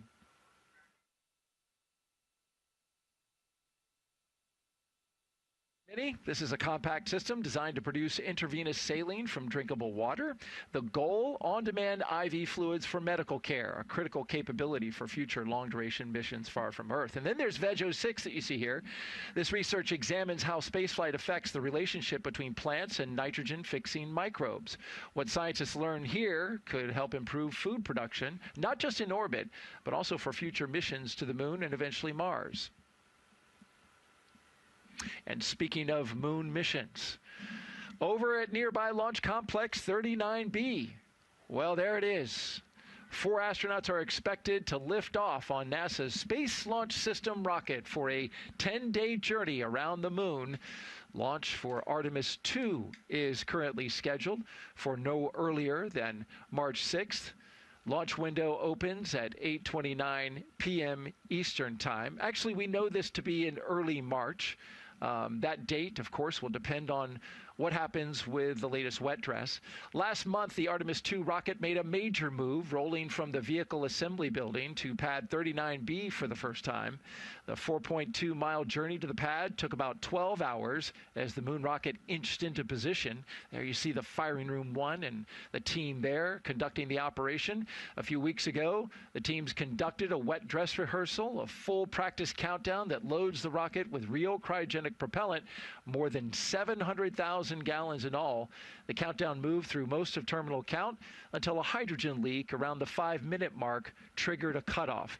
The vehicle was safely detanked. The seals were replaced, those responsible for the leak, and another wet dress rehearsal will be scheduled soon. Orion will carry Reed Wiseman, Victor Glover, and Christina Cook, along with Canadian astronaut Jeremy Hansen, around the moon and back.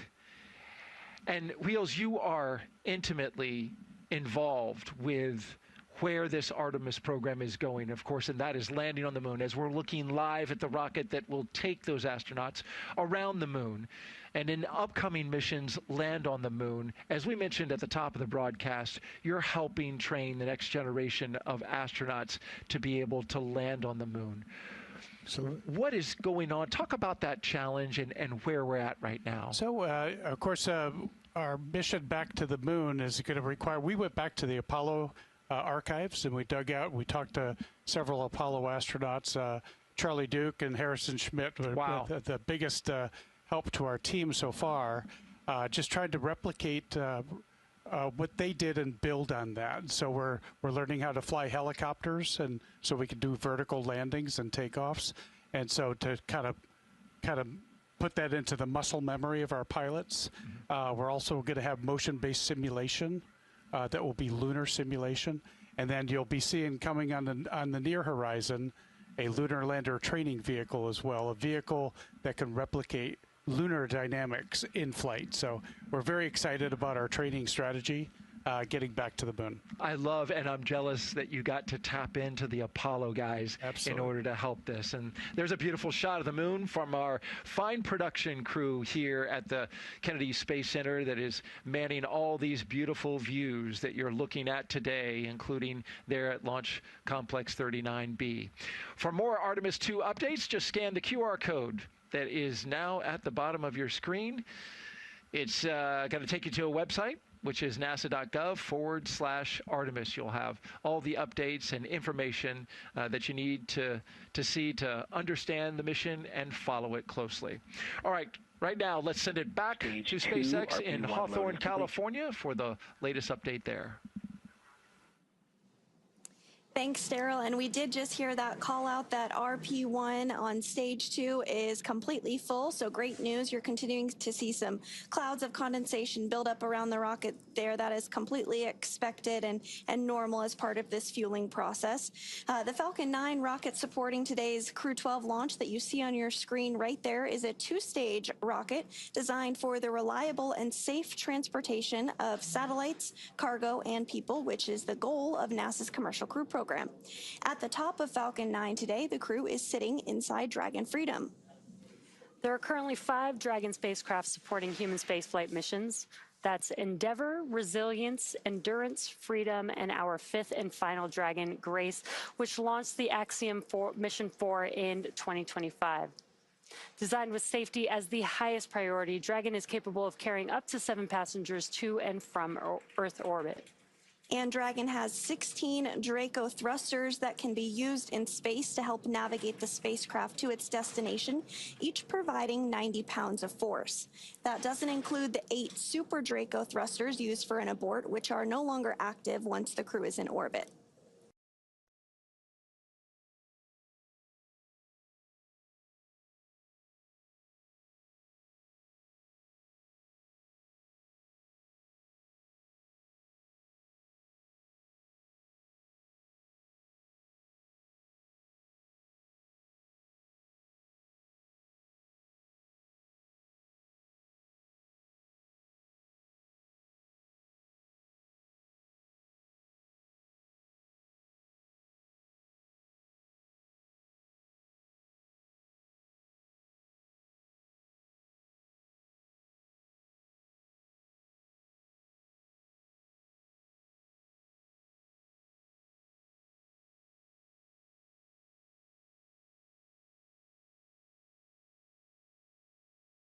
Side of that is where the MVAC engine is located.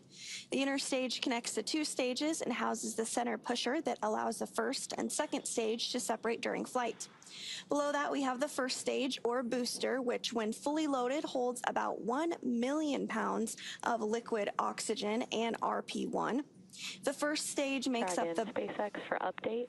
Falcon 9, Dragon, and weather remain go. We're tracking no holds against launch today.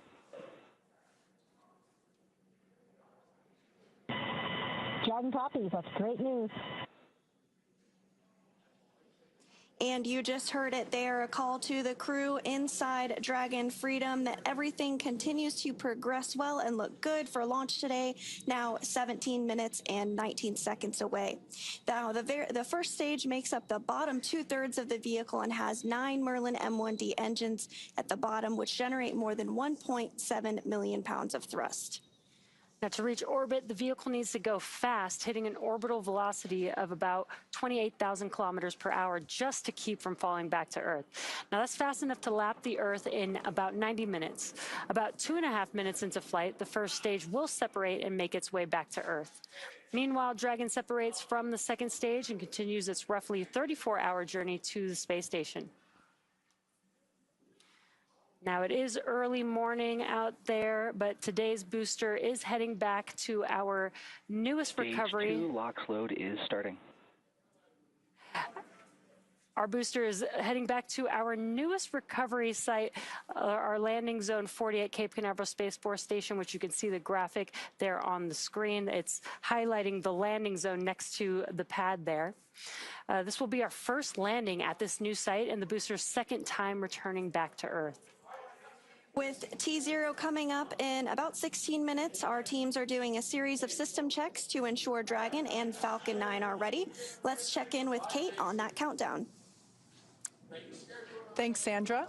Overall, it's been a clean march to launch this morning, and we are still on track for an on-time launch. Now, the countdown is the framework that syncs all teams up, and we're monitoring lots of different factors as we get closer to liftoff. If everything goes as expected, we'll see Falcon take to the sky at 5:15 a.m. Eastern or 2:15 a.m. Pacific.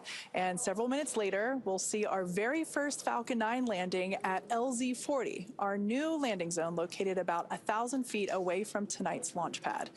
Both Dragon and Falcon 9 continue to be healthy, and the teams continue to report no issues on either vehicle. Just moments there, we saw the crew sitting comfortably inside Dragon. Now, we wrapped up stage 2 RP loading at T-minus 20 minutes, and stage 2 liquid oxygen or LOX loading began just a couple minutes ago at T-minus 16 minutes and 30 seconds. Earlier, we heard the call out that the launch escape system was armed. That system is designed to propel Dragon away from Falcon 9 in the unlikely event of an emergency during launch. It simply provides a path to safety for the crew. The Eastern Range, which is monitoring keep-out zones among other key flight requirements, also continues to report no issues and are go to support today's launch. As for the weather, the thing we always monitor for our launches, we're tracking a 5% chance of launch weather constraints, otherwise known as 95% good for our target liftoff time. So all in all, we are go for launch this morning. So let's toss it back over to Anna for a status update from Houston. Hey, thanks, Kate. Back here in the International Space Station Flight Control Room at NASA's Johnson Space Center in Houston, Texas, teams continue to work around the clock to monitor activities aboard the orbital outpost. Leading the team inside the room is Flight Director Garrett Hain, and the NASA team here in Mission Control Houston, the SpaceX team in Hawthorne, California, and the astronauts aboard the International Space Station will track the autonomous docking of Dragon Freedom when they enter what is known as joint operations. This will happen when the spacecraft enters what is known as the approach ellipsoid. The approach ellipsoid is an invisible boundary stretching 4 by 2 by 2 kilometers around the space station that helps us monitor all arriving and departing spacecraft. It is essentially the neighborhood of the space station. Once docked, crew members in both Dragon and aboard the space station will pressurize the area between the Dragon hatch and the space station hatch, known as the vestibule. They will then perform a series of leak checks and then work to open the hatches on both the space station and the Dragon. Once the hatches are open, Crew-12 will float into the station to begin their long-duration stay.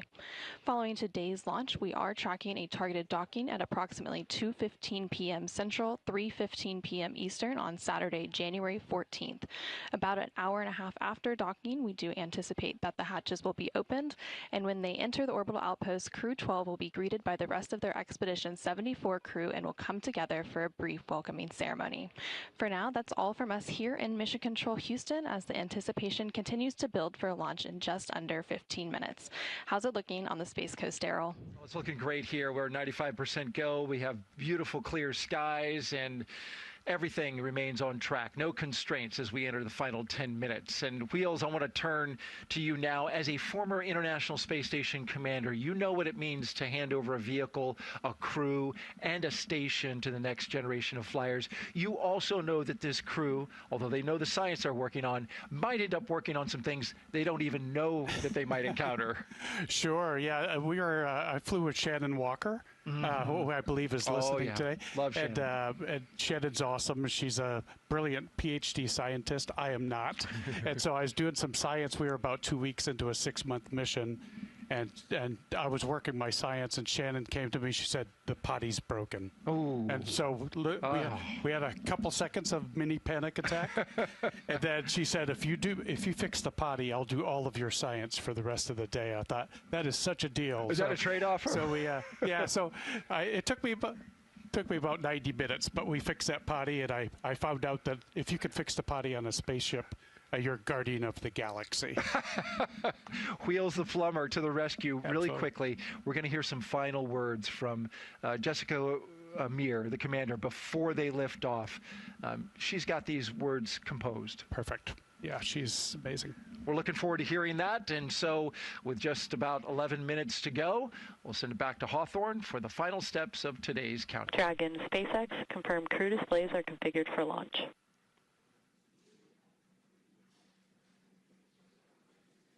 Displays are configured for launch. We copy. From the entire SpaceX team, it's been a pleasure working together. Good luck and Godspeed, Crew-12. Enjoy the ride.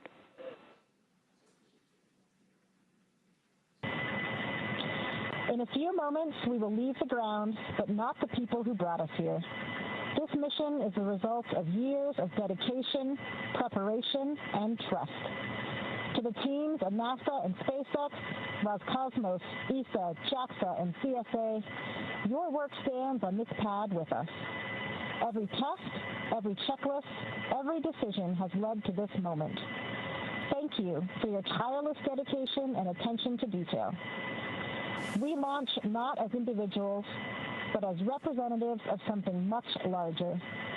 We carry the flags of our countries and our space agencies, but most importantly, we carry humanity's intrinsic curiosity and desire to explore. Looking around me at the diversity of backgrounds and experiences with me in this cockpit and on the teams supporting us around the planet, it is clear that when we work together, we can accomplish extraordinary things. We stand on the shoulders of giants.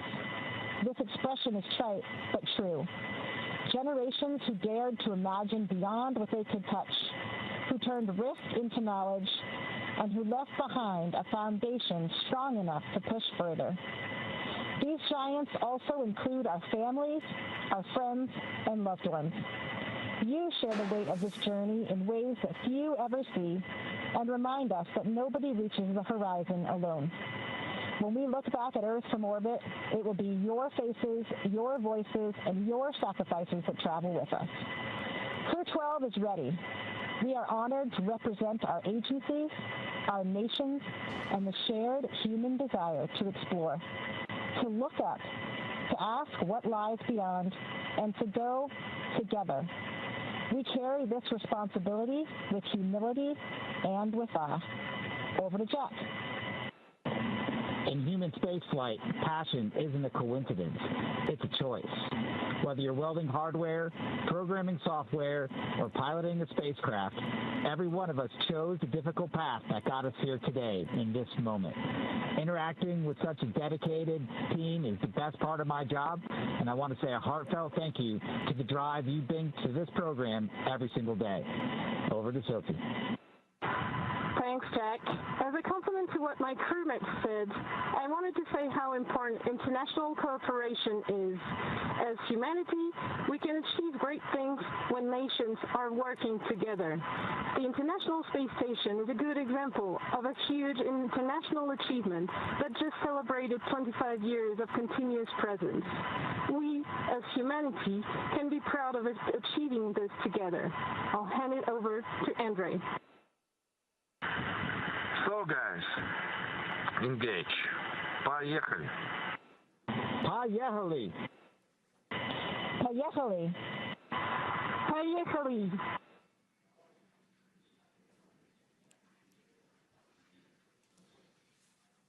And some incredible, beautiful, awe-inspiring words from our Crew-12 crew inside of Dragon Freedom, now approaching 7 minutes to liftoff. That was wonderful to hear. Engine chill has started.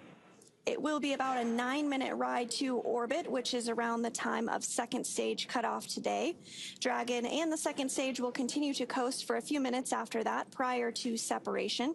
And on the ride uphill, we will hear a variety of call-outs on performance as we approach the in-orbit portion into the final countdown. We'll also hear some call-outs for various abort zones for both the first and second stage. So we'll be sharing more about those abort zones as we get closer.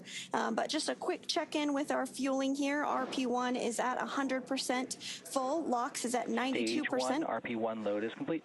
Oh, and that call out just right on time. Stage 1 is complete as well.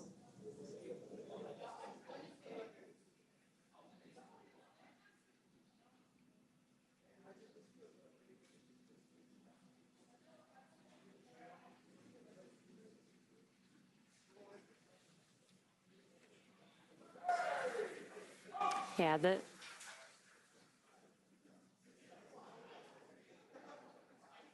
next milestone coming up will be at T-minus 5 minutes, and that'll be when Dragon will transition to configure for terminal count. That's basically when Dragon will go on internal power.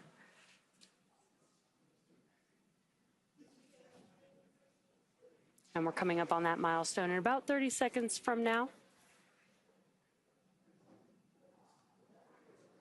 And then following that milestone, we will begin to get ready for strong back or the transporter erector TE to recline away from the vehicle. And that'll begin just about 30 seconds after that T-minus 5 minute mark. Falcon 9 tanks will begin pressurizing for strong back retract. Dragon is in configure for terminal count. And there's that call out for Dragon configuring for terminal count, as well as we heard Falcon 9 propellant tanks pressurizing for that strong back retraction. So with the TE retraction, the clamp arms, which you can see on your screen, it's just below the Dragon vehicle there at the top of the second stage. Those will begin. Strong back retract has started. And now this process is going to begin.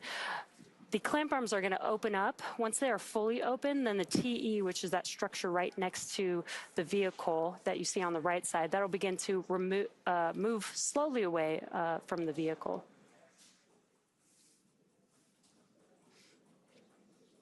And there you can see on your screen that those clamp arms are starting to open up now. So it will reach full recline by T-minus 3 minutes and 40 seconds. And the TE rolls Falcon 9 out to the pad, raises it vertical, and stays connected through the final seconds before liftoff. It provides fuel, power, telemetry, and command connections between ground systems and the vehicle. And the next major milestone that we are awaiting this morning is that Stage 1 LOX load is complete. Propellant is loaded late in the countdown, which is intentional because that colder propellant is denser, and denser propellants mean more performance out of the same tanks. The colder it is, the more mass you can move. Before any of that propellant flows, though, the plumbing and engines are chilled down. This prevents thermal shock and boil off when the ultra-cold liquid starts moving. You may hear that referred to as engine chill. Loading wraps in 2 steps. The first stage finishes around T-minus 3 minutes. We'll hear that call out here any second. And the second stage finishes about a minute later. And you are seeing those white clouds of vapor on... Stage 1 LOX load is complete. Right on time, as expected. Stage 1 LOX load is complete. And you are seeing those white vapor clouds on your screen. This is normal and will continue as we do get closer to launch. Yeah, and that call out was for... Dragon is in terminal count and is on internal power. That call out was for Stage 1 liquid oxygen loading completion, but Stage 2 is still actually loading that cold liquid oxygen, which will wrap up at the T-minus 2 minute mark in just about 25 seconds from now. Once liquid oxygen is complete, that'll mean that there is 1 million pounds of propellant loaded on Falcon 9, and that includes RP1, a highly refined kerosene, and liquid oxygen, which is super chilled to over 300 degrees below zero.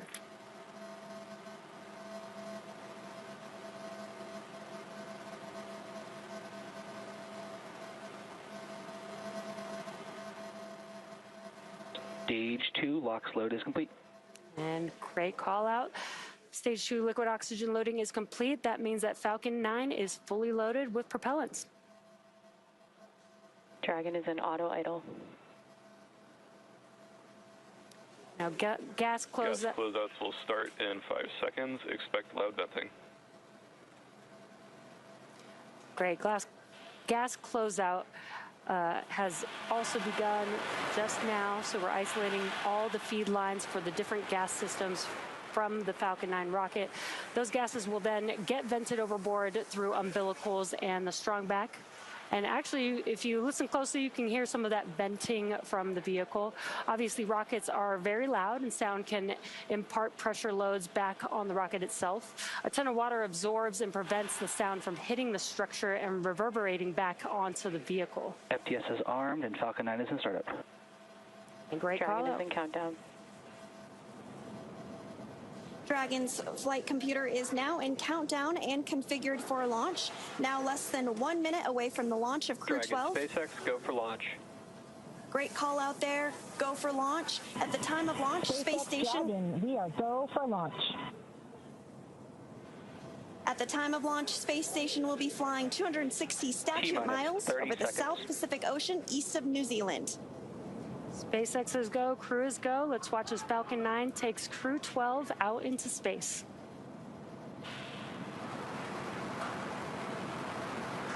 T-minus 15 seconds. T-minus 10, 9, 8, 7, 6, 5, 4, 3, 2, 1. Ignition and liftoff. Go Falcon, go Dragon, and Godspeed Crew-12. And liftoff. Freedom flies bound for the International Space Station. 1.7 million pounds of thrust now propelling Falcon 9 and Crew-12. Vehicle is pitching downrange, and all 9 Merlin vehicles have lit. We're getting good call-outs on the first stage performance and propulsion so far.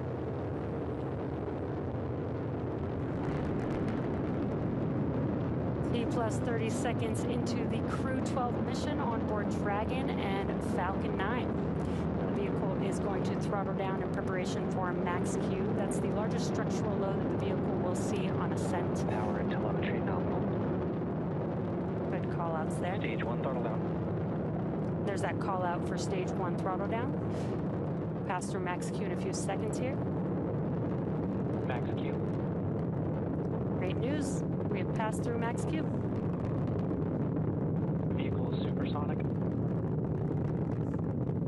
That call out that the vehicle is supersonic means it's traveling faster than the speed of sound. Stage 1 throttle up. Stage 1 now throttling up. 1 Bravo. That call out for 1 Bravo Copy, 1 means Bravo. we're in the second and final abort mode for the first stage, continuing to get good performance. The crew is now already pulling over 2 Gs. Next up, we'll have a couple events happening in rapid succession. First is that engine chill on the second stage MVAC engine, and then we'll have MECO, or main engine cutoff, where the 9 engines on the first stage will cut off ahead of the first and second stages, separating from one another. Then the single Merlin vacuum engine on the second stage will ignite, continuing to carry Crew-12 to orbit, while the first stage begins its journey back to Earth. The 9 Merlin engines are starting to throttle down and standing by for MECO, or main engine cutoff. Stage 1 throttle down. There's that call out. And in just a few seconds here, we will have MECO stage separation, stage 1 flip maneuver for the booster to make its way back to Earth, SES-1, and the start of the boost back burn. MECO. 2 Alpha. Copy, 2 Alpha. Stage separation confirmed. And back ignition.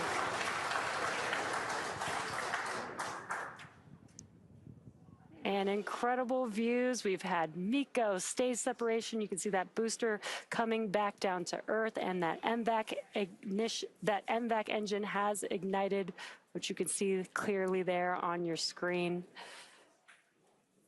And the Dragon spacecraft with Crew-12 is still attached to the Falcon 9 second stage. The next milestone that we have coming up will be the start of the stage 1 boost back burn. And that burn is the first of 3 burns that stage 1 has to help it return back to Earth.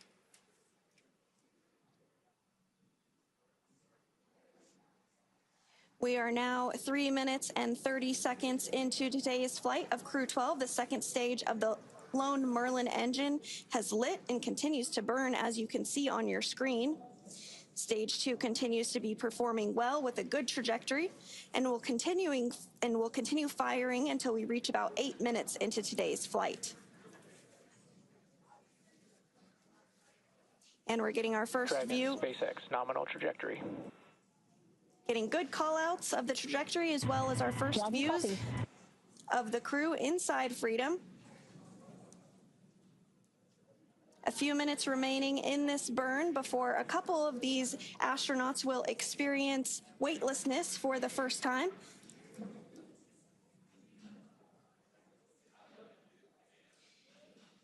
The crew's G-load did dip right when we hit that MECO, or main engine cutoff event, and now it's going to continue to build up again until the second stage shuts down.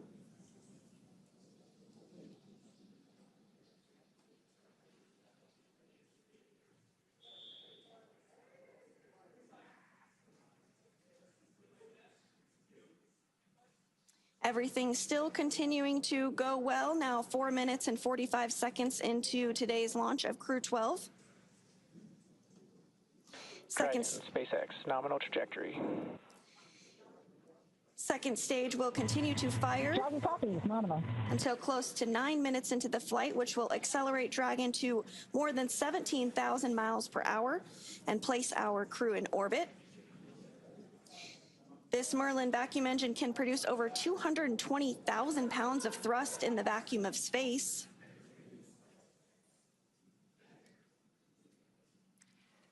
Meanwhile, the first stage booster is now on its way back to landing zone 40. Stage 1 is coasting, has already coasted to apogee, and the grid fins are helping to guide it back to Earth. And we've already had the boost back burn, so the next event coming up will be the entry burn. That will be 3 of those 9 M1D engines reigniting, and that helps slow the vehicle down as it's re-entering the Earth's atmosphere.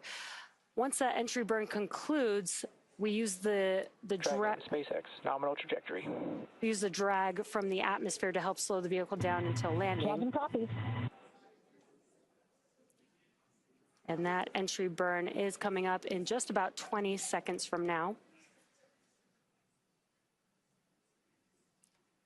Falcon 9 does have a heat shield that is designed to protect the engines in the vehicle from that combined thermal and aerodynamic loading during max entry Q, which is the moment of max stress on the vehicle during entry. Stage 1 entry burn startup. And you've heard that call out. The entry burn has begun. Stage 1 entry burn shutdown.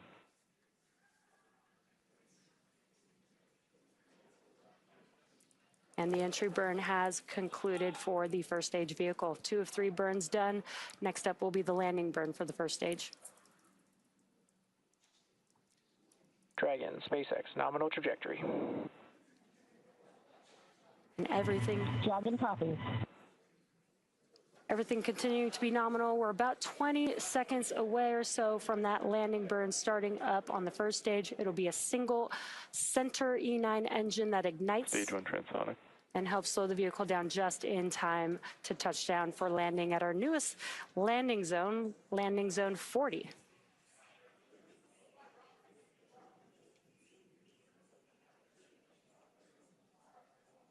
We have just a couple minutes. Stage 2 FPS has safe. And landing burn has begun. Let's watch as Falcon 9 touches down.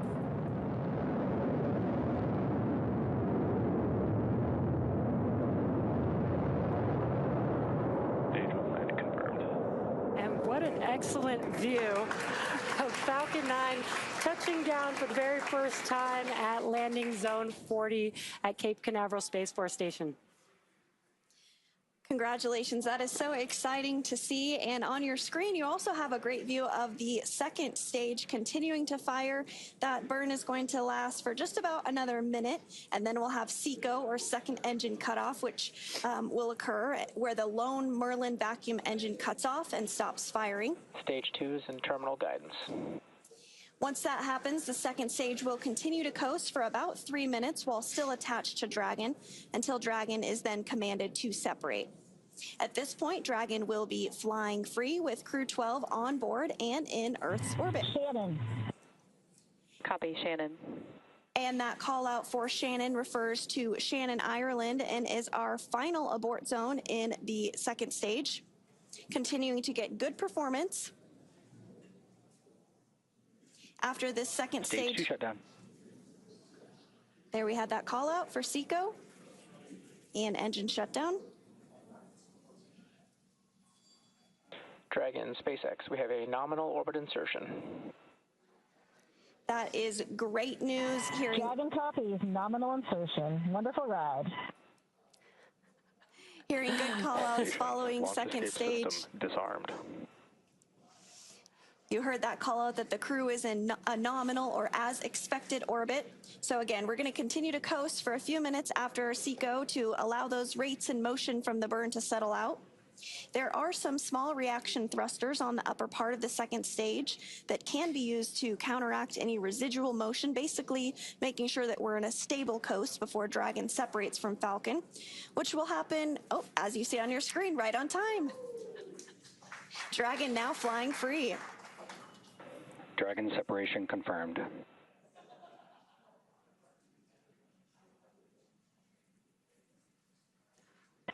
Dragon copy. What a great view with the Crew-12 crew on board Dragon Freedom, separating from Falcon 9's second stage. Dragon Freedom, Chief Engineer, Jessica, Jack, Sophie, Andrey, welcome to orbit. On behalf of the entire Falcon team, we thank you for flying with Falcon 9. Dragon will take you from here. Over to our launch director for a few words. It turns out Friday the 13th is a very lucky day. Jessica, Jack, Sophie, Andrey, it's been a pleasure training with you and preparing for your flight. From the entire Falcon launch team, thank you, good luck, and Godspeed to the crew of Freedom.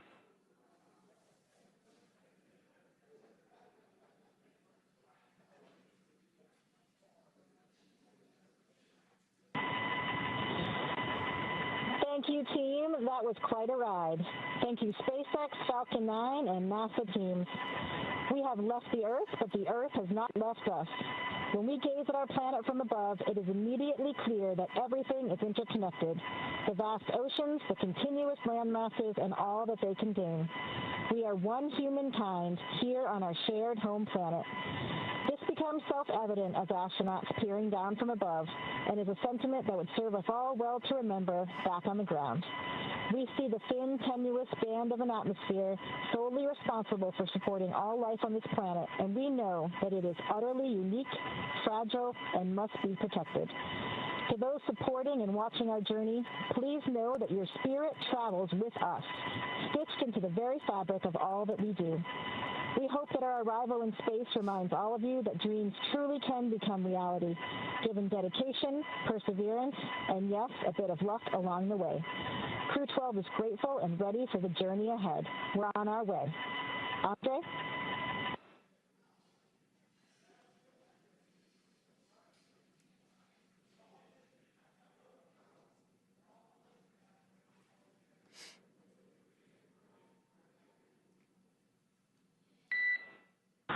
Центр управления, экипаж Dragon Freedom на связи. Мы на целевой орбите. Все системы работают штатно. С этой высоты наша Земля выглядит невероятно хрупкой и целостной. Здесь не видно границ, только тонкая голубая линия атмосферы, которая защищает все живое. Именно этот вид напоминает нам о главном. Мы одна команда на одном корабле планете Земля. Каждый виток вокруг нашей общей голубой колыбели – это доказательство того, что возможно, когда наши нации объединяют знания. Сегодня наш экипаж и эта станция – это результат работы тысяч специалистов из разных стран. Мы здесь не как представители отдельных государств, а как человечество, которое исследует космос, чтобы лучше понимать и дом. Мы продолжим работу на благо всех. Спасибо за доверие и поддержку. Dragon Freedom, связь с вами.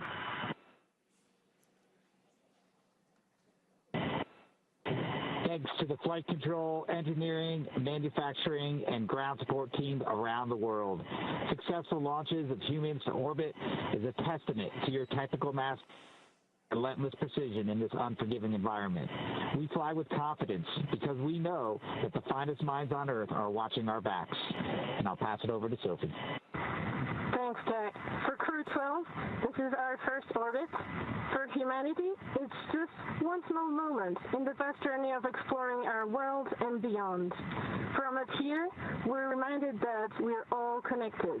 Take care of one another, dream big together, and keep reaching higher. That's how humanity moves forward, and how we make each other proud.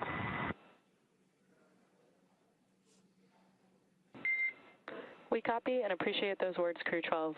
We saw nominal dehumidifier activation and service section Draco checkouts. Nose cone deploy continues nominally as well. And with... We copy all. Thanks, Mary. With those words from our 4 Crew-12 astronauts, the crew is now well on their way to the International Space Station. That is, of course, their destination where they will be docking tomorrow. You also heard a call out that the nose cone was underway for deploying. The hooks are driving to open up that nose cone. It's going to remain open all the way through the journey uphill, as well as once Freedom docks to the International Space Station, and will remain open throughout the mission and will close once the crew does depart about 9 months from now after their science and research mission. So it was wonderful to see Crew-12's launch today. Congratulations to the NASA team, the SpaceX team, and of course to Crew-12. It's great to see you on orbit.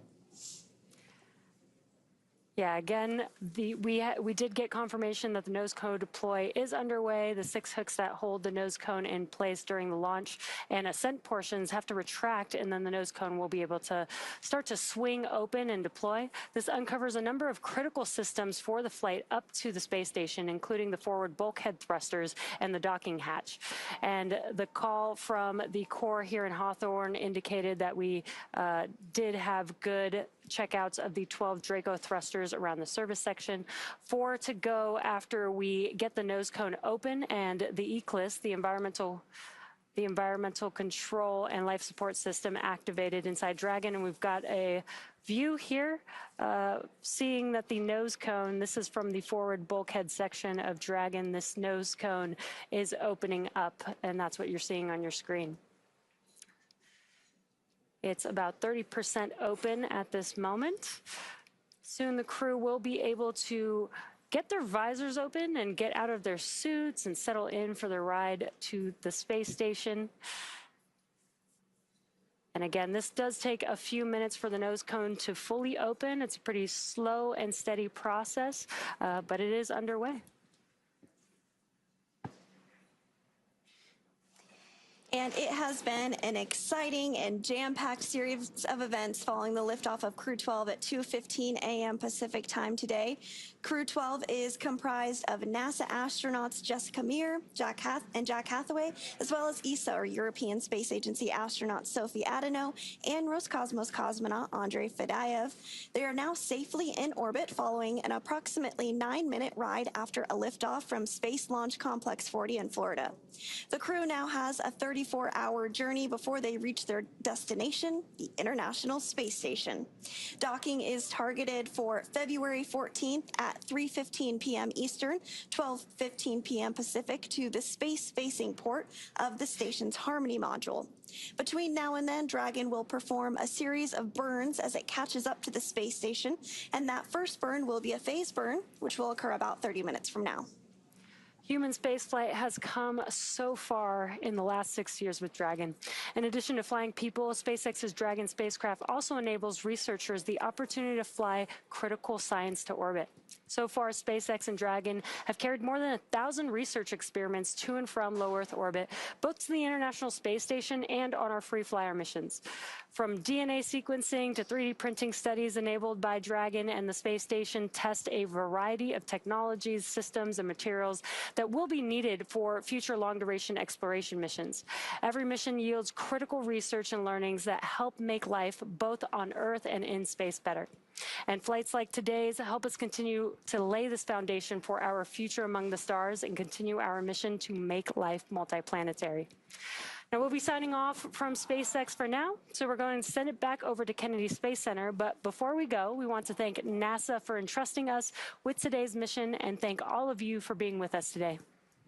Absolutely, Jesse. And we did just get confirmation as well that the nose cone is 100% open and opened as expected. So that was the last major milestone that we were tracking from here on our end. But I do want to say thank you to SpaceX as well for everything that you do and all of you who tuned in as well to support today's launch. We are going to say goodbye from here in Hawthorne until we pick back up coverage for docking beginning at 1:15 p.m. Eastern tomorrow, February 14th, for targeting docking to the space. Dragon, SpaceX, we saw a nominal nose cone opening, TCS, and forward bulkhead Draco checkouts. Dragon copies. And again, that confirmation that nose cone is fully Dragon, open. There are 5 minutes remaining in our current ground station pass. At this time, you are welcome to introduce your zero-G indicator.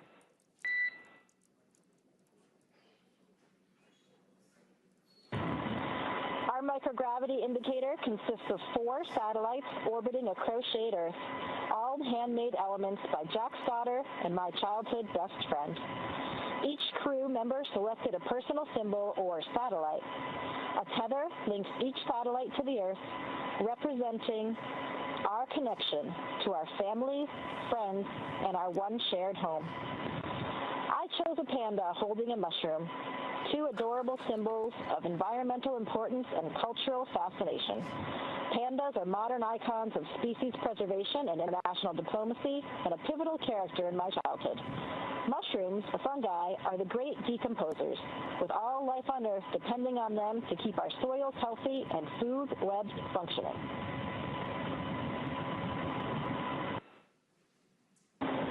I chose a moon that my daughter hand crocheted.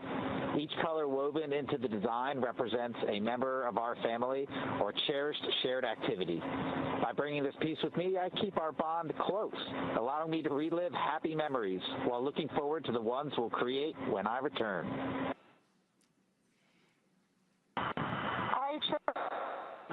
Bananas are the world's most common fruit, ordinary fruit shared by billions of people across every continent. Yet, on orbit, fresh fruit is rare, so I wanted a playful reminder of kitchens and homes, a familiar piece of Earth drifting weightless with us. Я выбрал свою часть, потому что именно эта штуковина напоминает мне об одном из художественных фильмов времен еще Советского Союза, который я смотрел в детстве. И я на самом деле предлагаю попробовать вам угадать, что это за фильм. Буду рад где-нибудь от вас это услышать. We present to you Planet Gaia and her moons, floating here in Crew-12's Dragon. And with that, we had again... We copy Dragon, and with that, I can let you know that we had nominal GNC checkouts. Our next burn is our phasing burn per your forward view. Dragon copies will be monitoring. A little bit of a description about the Crew-12 0G indicator that they selected called Planet Gaia. They each shared some great words about what they contributed as part of that 0G indicator to let them know that they are officially in the microgravity environment of space. So that was so cool to hear what they each had to say and how they are bringing a piece of Earth back with them and something that's meaningful to them. So Crew-12 is successfully in orbit, and we are targeting a docking tomorrow on the space-facing port of the Harmony module at 3:15 p.m. Eastern. So for now, thank you for joining us here in Hawthorne. We're going to toss it back over to Daryl and Doug at the Kennedy Space Center to wrap up today's coverage. Welcome back to the Kennedy Space Center in Florida. I'm Daryl Nail here with ESA astronaut Claudia Haigneré. So good to have you here. Thank you for doing this interview post-flight. The significance of Claudia being here is tremendous. You were the inspiration for ESA astronaut Sophie Adenot, who at age 14 watched you fly as the first French woman to go into space back in 1996. That inspired her on her journey when she said something clicked and she knew she wanted to be an astronaut. You just witnessed your protege take that inspiration from you and fly into space. And I'm wondering what you felt, what you experienced in that moment. I'm really pleased to be with you. I thought it would have been a quiet joy with pride for Sophie, but it was so hugely emotional to see her with this successful launch. Now, I'm really happy because I know that sometimes girls or boys need some turning point in order to make their dream come alive. And if I have been this one for Sophie, to see today the brightness of the past, that's wonderful. Incredible. And she shared, Sophie did, during her press conference, that you wrote her a letter before she went to go on this launch. Would you share some of the words that you gave, that you hand wrote to her? No, the letter was for Sophie. Okay, understood. Maybe she has a letter in her pocket. It was not advices, because I think everyone has his own path to come with a dream.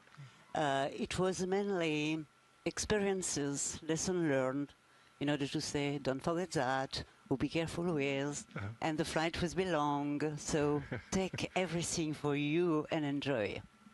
Great advice, great advice. As this mission unfolds, and it will be a long one, up to 8 months, how will you be experiencing or keeping track of this mission as she does the science and does the work that she's going to do aboard the ISS? I'm hugely grateful to the teams that support the experiment and all the work on board. I do remember 30 years when I flew with a Soyuz on the Meir station, we had almost no communication with the ground, but now there is 99% of communication with real-time transfer of data, and it will be possible for her to be close to the family, close to the friends, and close to the teams for the experiments. So we will have some way to discuss and to exchange. If you had any words that you could say to her now after watching her take off into space, what would you say? Godspeed, but it's already done. Say enjoy. Say maybe to the crew that they will meet on board a big hello, because that's international collaboration and cooperation. This is wonderful. And then be careful with your program, scientific program, because you are here for that. And enjoy, and please share with us. We need this transmission for inspiration for the younger generation. What you did for her, she can help pay it forward completely. To the next generation. Brilliant. And as it was on the license plate on her vehicle, bon vol, right? Have Bon a good vol. flight. I don't know if I said it right. Have a good flight. Bon Have vol. a good flight, yeah. Claudia Haigneré, ESA astronaut and first woman from the country of France to go into space. Thank you so much for being here and sharing your thoughts on the second woman to go to space. Thank you. Thank you very much. Okay, we're going to turn our attention now to the International Space Station, where Crew-12 will join Expedition 74 and head over to NASA's Stephen Sisloff, who's joined by International Space Station Program Chief Scientist Jennifer Buckley. Stephen? Thank you, Daryl. We are here with another inspiring person. This is Jennifer Buckley, the Chief Scientist for the International Space Station Program. And Jennifer, the crew that's going up there on Crew-12, they're going to perform dozens of experiments during this long-duration mission. One of them is turning potable water into IV fluid. How does that help future explorers? That's right. Out of about the 250 experiments this crew will perform, one of them is IV Gen Mini. So this is building off of some research we've already done on ISS, learning how to make IV fluid bags real-time on orbit. So commercially, those off-the-shelf only last about 16 months. So it's really important as we step out into the solar system to explore that we're able to support the crew medically, and so we're going to be doing a tech demo on board. Outstanding. Now, Artemis 2, that's lifting off in a few weeks.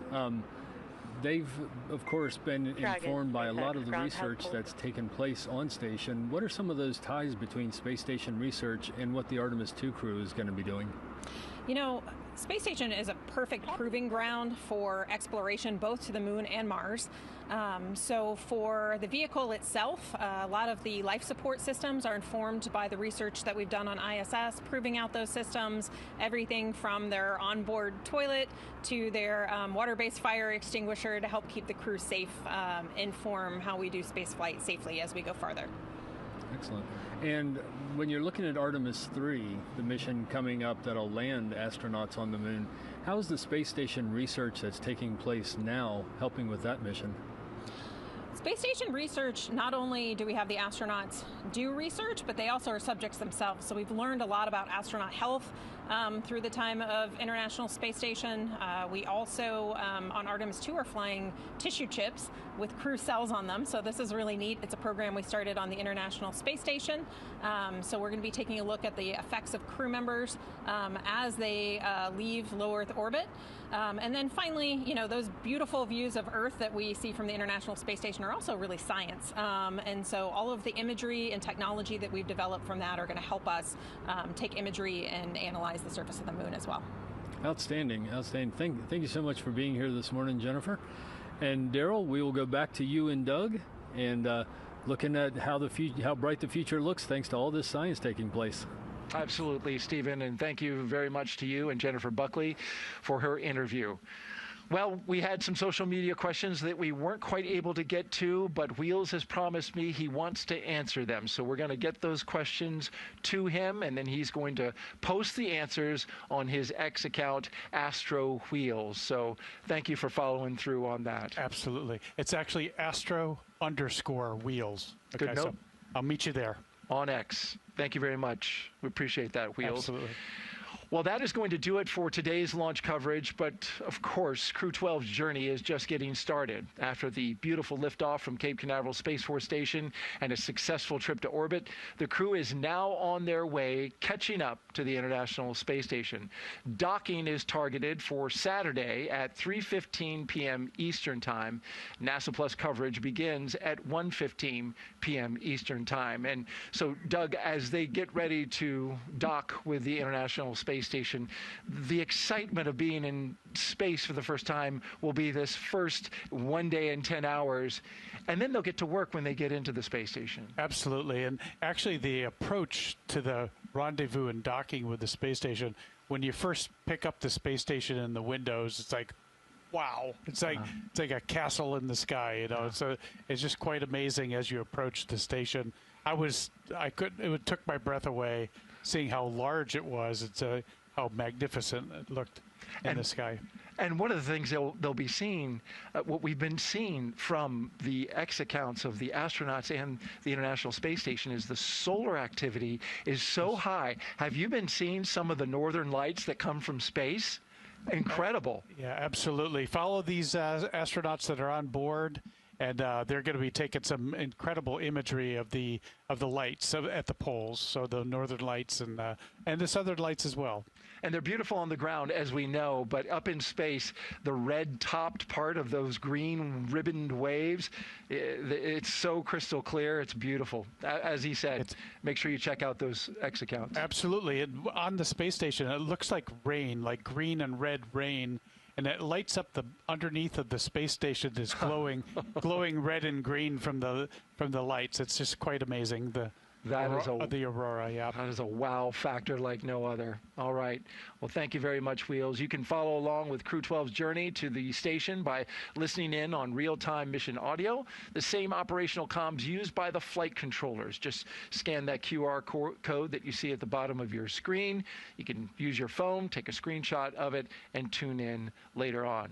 We'll pick back up with live broadcast coverage about 2 hours before docking right here on NASA Plus. Wheels, thank you so much for sharing this moment for us, for all your incredible stories and information and guiding us through today's launch coverage. We greatly appreciate it. It's a great pleasure. Thank you so much for having me. We look forward to hearing more about your work on the human landing system and getting to the moon. Absolutely. Stay tuned. You're going to hear more from Wheels. So to all of our guests and our teams at NASA and SpaceX, our production team, for the great job they did today, and to you watching around the world, thank you so much for being part of today's launch. From launch pad to low Earth orbit, we're going to take a look now, going all the way back to the beginning, the moments from suit up to orbit. Have a great morning, everyone. It began inside the historic astronaut crew quarters, where SpaceX teams helped each crew member into their custom pressure suits. Before heading out, the crew paused for a final pre-launch tradition. You see it there, the card game gathering around the table. It's a way to set the tone and leave any bad luck behind. Then it was time to step outside. The crew walked out to greet family, friends, and supporters, following a path walked by every NASA astronaut since Apollo 7 in 1968. A short time later, the crew climbed into their Teslas, beginning the ride out to Launch Complex 40, escorted by security through Kennedy Space Center and onto the Cape Canaveral Space Force Station. As they arrived at the pad, the crew got out and got their first close-up look at the Falcon 9 rocket that you see there. And then they walked across their crew access arm in pairs, first the commander and pilot, then the mission specialist, and then we saw them climb into Dragon and get into their seats for flight. Inside the spacecraft, seats were rotated into position, and the suit leak checks were performed as the countdown continued. Ignition and liftoff. Go Falcon, go Dragon, and Godspeed Crew-12. And liftoff. Freedom flies bound for the International Space Station. 1.7 million pounds of thrust now propelling Falcon 9, Crew-12. Vehicle is pitching downrange, and all 9 Merlin vehicles have lit. We're getting good call-outs on the first stage performance and propulsion so far.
Roger, go. We think about the challenges, come up with the technologies, and push the bounds of the science. 4, 3. The more ways that we can send humans into space, the better it is for our country and for the planet. Ready to get to work. What an amazing view. From the International Space Station. Wow. Liftoff. Orbit on go. Spaceflight is a beautiful symbol of humanity. America has launched. Reach for these lofty goals, work hard, and look what you can accomplish.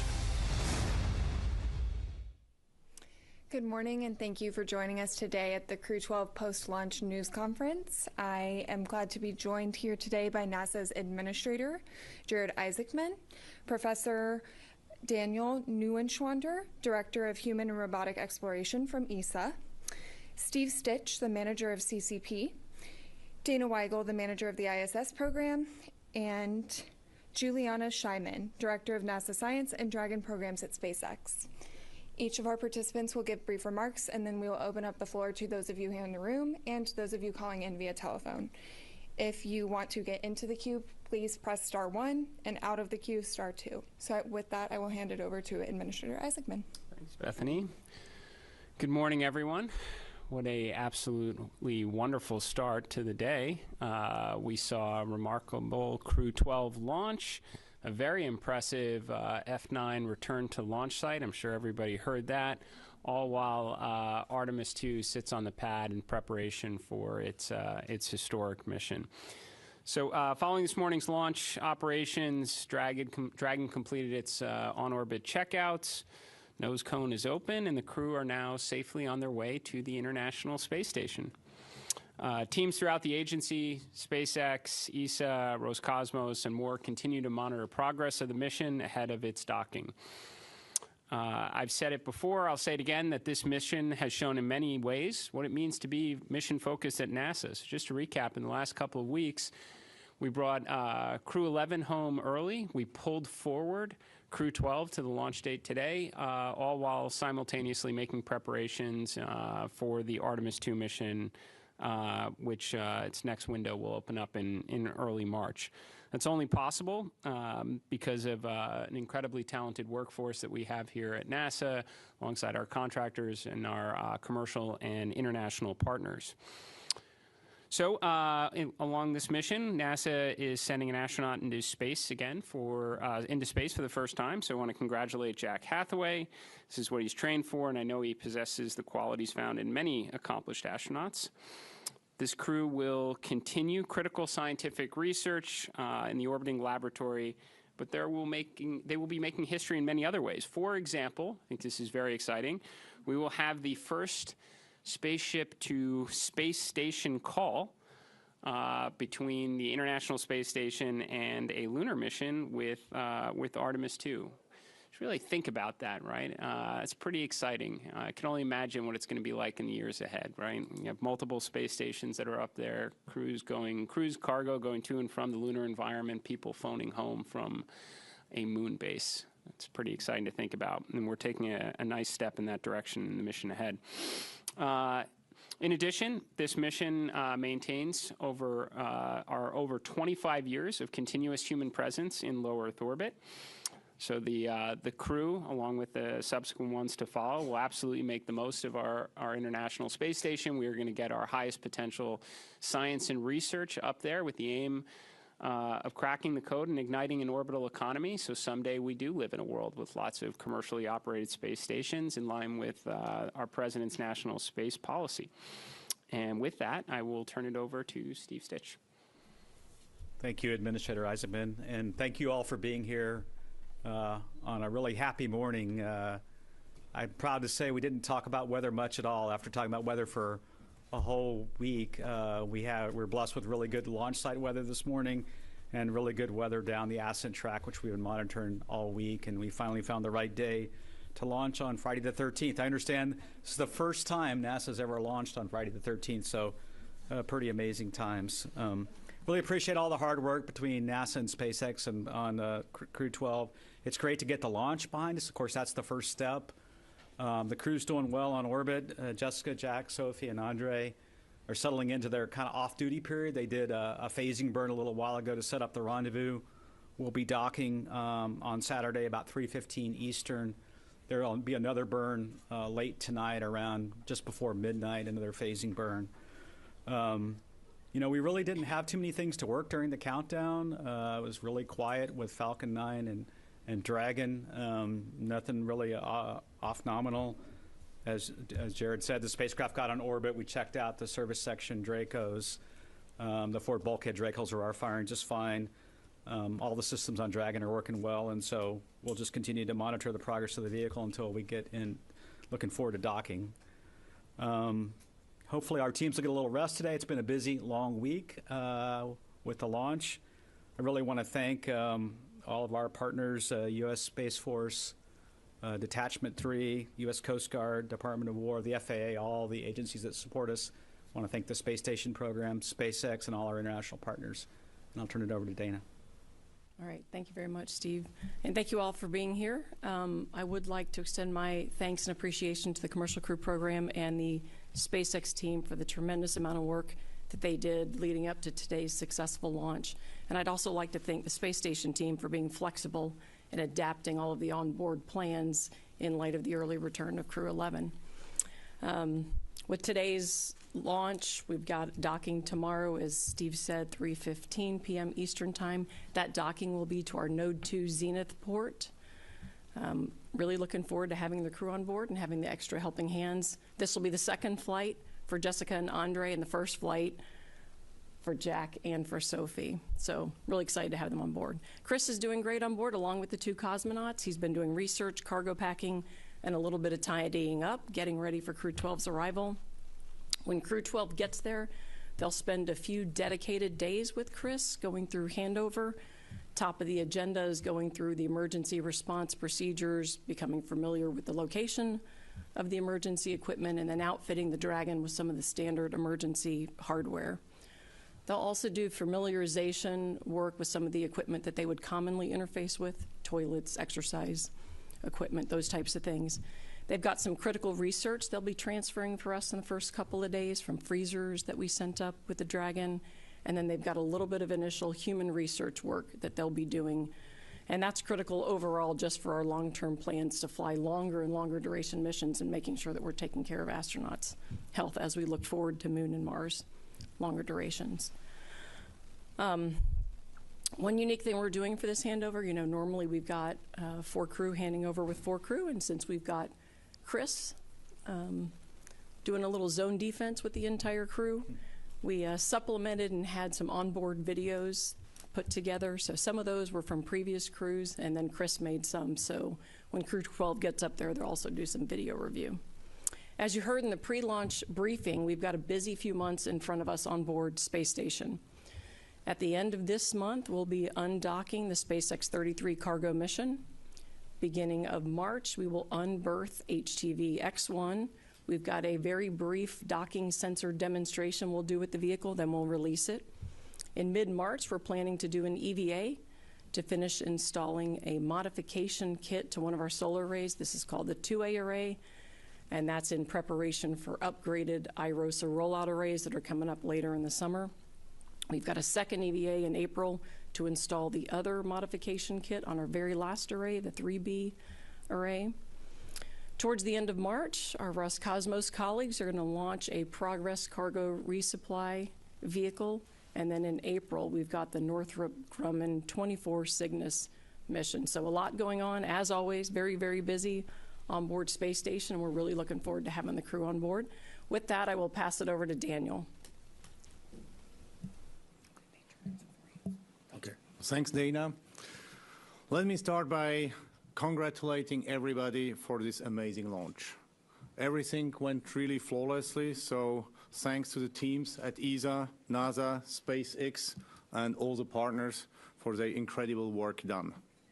My first thought, of course, is going to the crew, and Sophie in particular. This is just the start of a journey. I know that they are very well prepared, and I'm really excited to see the next steps unfold. Sophie will be the first of her astronaut class to embark on a long-duration mission, and she had an incredible journey. I cannot stress enough how well she has been performing in a very short duration of time. Something unanimously underlined by her trainers is her mindset, which is well reflected in the patch of the mission. On top of Crew-12, on Expedition 74 patches, we also have an ESA patch, because we never get enough of those, of course. The name of her mission is something she chose, something she felt aligned. It's called Epsilon, and it reflects the power of small yet impactful contributions and how multiple parts unite to create a whole. A nice message of modesty, underlying that an astronaut is only, in bracket, a part of a wider group, one piece of a complex puzzle. We are really all very proud of her and how she represents ESA, Europe, and France. I also take the opportunity today to reaffirm ESA's commitment to the International Space Station and the peaceful exploration of space. We are here this morning after the launch of 2 Americans, a Russian and a European, as one crew. This is again a testimony of what we can achieve together. The ISS stands as a powerful symbol of humanity. Our meeting this week between NASA Administrator Jared Isaacman and ESA Director General Joseph Aschbacher gave us the opportunity to reaffirm our shared commitment of continuing this remarkable journey. Together, we are already preparing the next chapter, guided by common objectives, increasing the pace of human space flights, and creating new opportunities for research and scientific discovery. But low Earth orbit is not our final destination. We also, this night, also SLS on the pad. And I'm confident that through the Artemis program, to which ESA provides key contributions, we are returning to the moon because we want to stay there. And down the road, Mars will follow. Finally, today, from every corner of Europe, we fly with Sophie. And with that, over to Juliana from SpaceX. Thank you. It's an honor to be here today to celebrate the launch of the Crew-12 mission. As you've heard, Falcon 9 successfully lifted off and safely delivered the Dragon spacecraft and its crew to the intended orbit. And as you also heard, the Dragon spacecraft will be approaching the ISS tomorrow at 3:15 p.m. Eastern. And after the successful docking of the Dragon spacecraft to the International Space Station, the SpaceX team's next big milestone, as you heard Dana mention, is the CRS-33 Dragon return, which we're targeting at the end of this month. So it's also a busy time for SpaceX too. I have a few fun statistics. This launch, the Crew-12 mission, is the 20th human spaceflight mission that SpaceX has launched.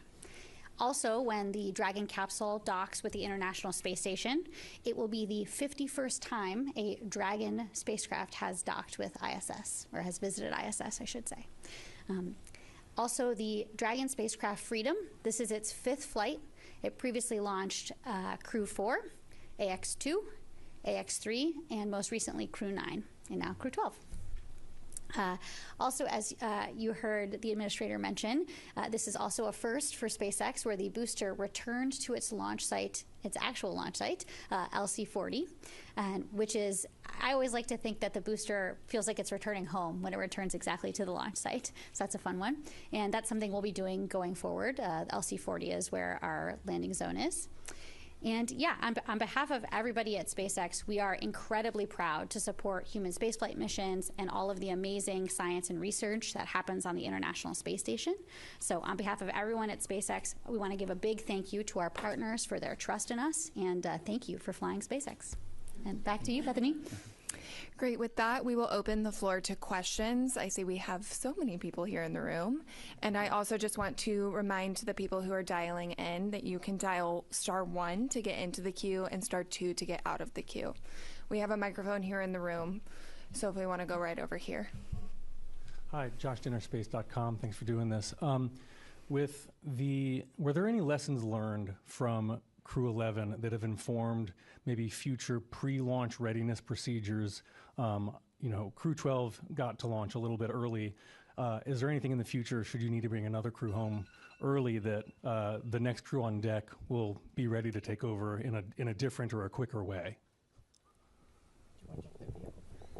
Yeah, I mean, the vehicle, we were able to, we were processing Dragon a little bit ahead of schedule the whole time, and so we looked at the readiness of Dragon, and we're able to accelerate it a little bit. We probably could have moved the launch up a little bit more with Dragon and Falcon 9.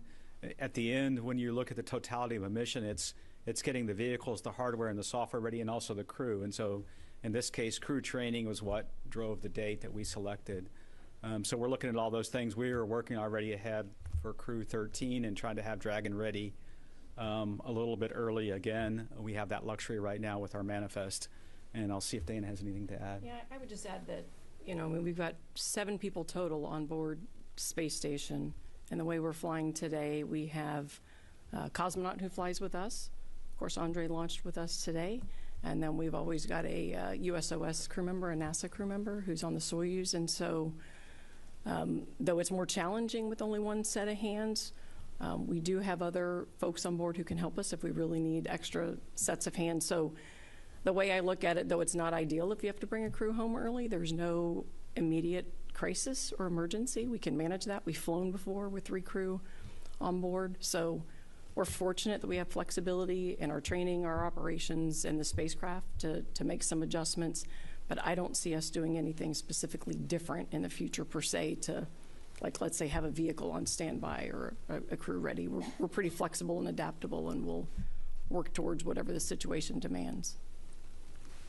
And with that, we'll head over here. Thank you so much for this press conference. Lenka White from RIA Novosti. If I may please to Mr. Jared, as the new administrator, how is your cooperation with Roscosmos going, and what are the plans for the future? And if I may also, how important is it to incorporate AI into long-distance missions? Thank you. Sure. Well, I guess to start on the AI point, we can work backwards from there. It's incredibly important right now. Recently, we did a demonstration with our Perseverance rover on Mars, where it was undertaking AI operations like autonomous driving and detection, which is going to be just essential for both robotic and crewed missions in the future. I mean, one, just natural transmission delays, is going to challenge, I think, the historic mission control construct there. But our sensors, especially on these robotic missions, are going to gather so much data now that you're going to want to be able to analyze it, interpret it, and make decisions while you're on mission versus waiting for it to necessarily come back, and also determining what data is necessarily important to send back versus which can be discarded. So I think that you're going to continue to see that. In fact, one of the missions to robotic mission to Venus that we're looking at now may be designed right from the get-go to have AI incorporated into its mission software.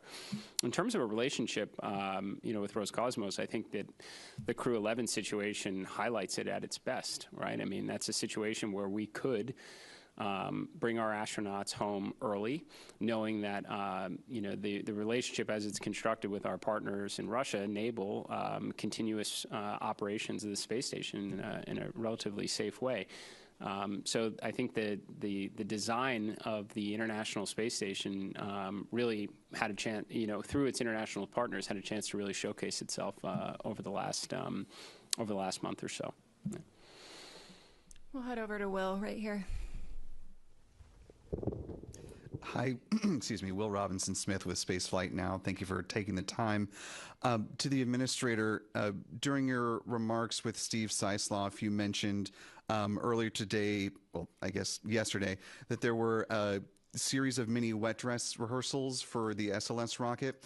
I wonder if you can go into a little more detail on this particular stage of the testing and if that was able to inform a date for the full next wet dress rehearsal. Thanks. Sure. So I think we're going to provide additional details on that tomorrow. The teams wanted to have a chance to get together and review the data before taking a position on whether or not we are going to advance to a full wet dress 2 or undertake additional kind of mini tests. this should make a lot of sense, right? On Artemis 1, we were combating hydrogen leaks multiple times on that. We obviously encountered that again on the Artemis 2 wet dress rehearsal. We already communicated through a blog that we replaced some seals. And now we want to do as many tests as we possibly can before stepping into a full wet dress operation again to just gain confidence.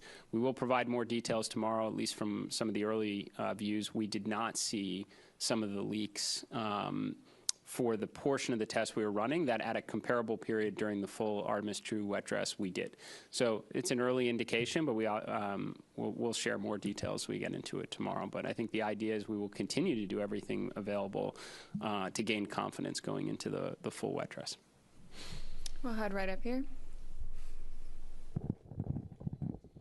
Thank you. Sawyer Rosenstein with NSF.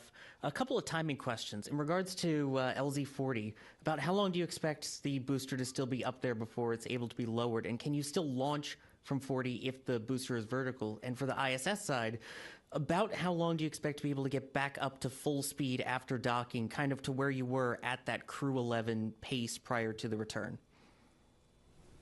I'll go first. Okay. Thank you for the question. This does afford the opportunities for some pretty cool pictures, I would say, if that's where you're thinking. So obviously we want to make sure, as with every one of our operations, that we only step into that operation if we can do so safely. And so that includes all of the safing procedures after a booster lands, making sure that it's able to be approached by personnel and perform the subsequent operations that need to happen to bring it horizontal and bring it into the hangar. Should we need to perform a launch while the vehicle is vertical on the landing zone, we are able to do so.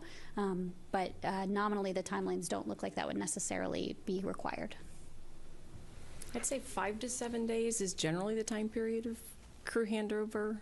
They'll actually start doing some work as they're doing some of that handover. So the first 3 days, handover. After that, they'll be packing SpaceX 33 and getting it ready to come home. So give them about a week, and then they'll be up to speed and kind of working at full pace. We'll head right up here.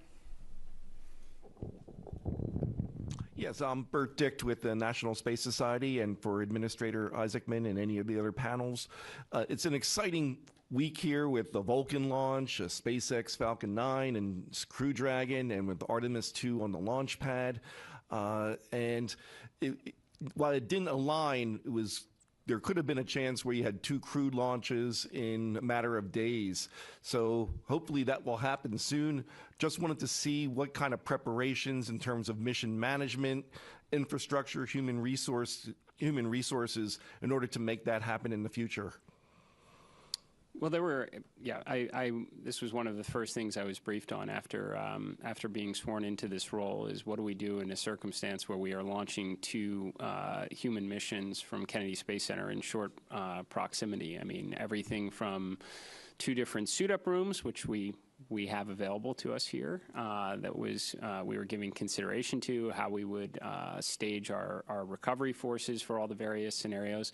And I was thinking, what a great problem to have, right? Now, of course, obviously, we went through the motions, and this is why we kept Crew-12 in a position where they could launch as early as February 11th.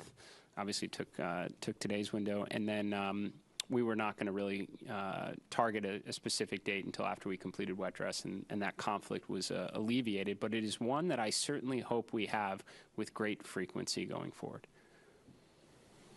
We'll continue over here with Spectrum.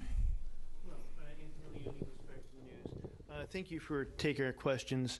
Administrator Isaacman, you've been on your own crewed missions in the past. But how did it feel to see the first crewed mission as NASA's new administrator today?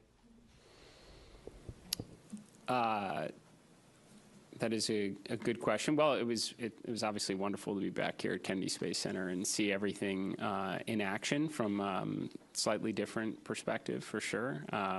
Felt like I might have had the second best seat I could have today as I was going into the operations, but. It was just wonderful to see everything in motion. Felt very privileged to be here alongside an extraordinary team preparing for an excellent mission like Crew-12. So it's great to watch it. We'll head right up here.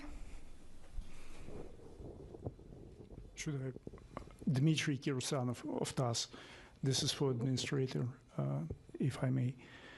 If I may just press you a bit further on your cooperation with the Russians, what specifically do you have in mind, and do you plan to hold talks with your counterpart, Mr. Bakanov, anytime soon, and perhaps travel to Baikonur? So I believe everything you just asked is in some degree of work right now. I am certainly planning to attend the next Soyuz launch, crewed Soyuz launch. Good friend that's going to be going up on that mission, so it'd be hard to imagine to miss it. But I know that we're making preparations for a discussion with my counterpart at the earliest opportunity. The space station is going to still be up there for a long time. There's a lot that we need to accomplish together in the years ahead. Certainly a lot of opportunity for good conversation. And we'll head over here to the back. Yes, yeah, right there. Thank you so much. Emily Martin from Ciel Espace France. Thank you so much for taking my question. Do you already know who's going to perform the EVA on board? And is Sophie going to perform one? Thank you. We are still working on the crew tasking for that, for the two EVAs with all of the replans that we did, so we'll get that out. Maybe just to complement, she's definitely ready, but as Dana said, it will be part of the planning.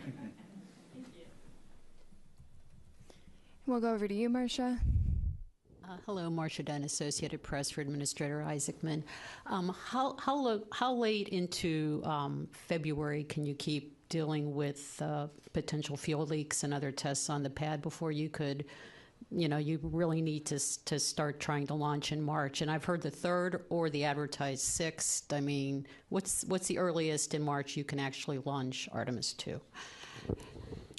Well, I would say first we have a lot of time ahead of us. I mean, if you think about the last wet dress and the proximity to the opening of the launch window in February, I mean, that was rather condensed compared to the timing we have available now. So we can do a lot of confidence tests as we did yesterday, and I expect we probably will. We could undertake more than one wet dress if necessary. We're going to make absolute most use of the time that we have leading up to the start of the window. You are correct. We are considering if there are earlier opportunities. I think from my perspective, same. Let's get through a good wet dress, and then we can consider what date we may want to target. But that could potentially include the 3rd. Irene.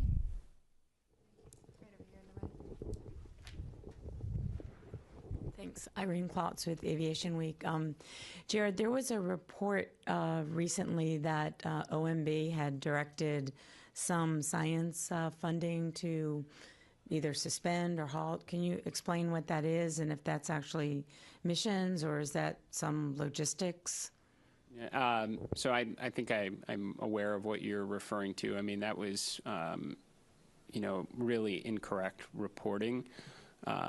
Very routine correspondence between the CFO office and our various mission directorate and centers as we were gathering information as part of the apportionment process.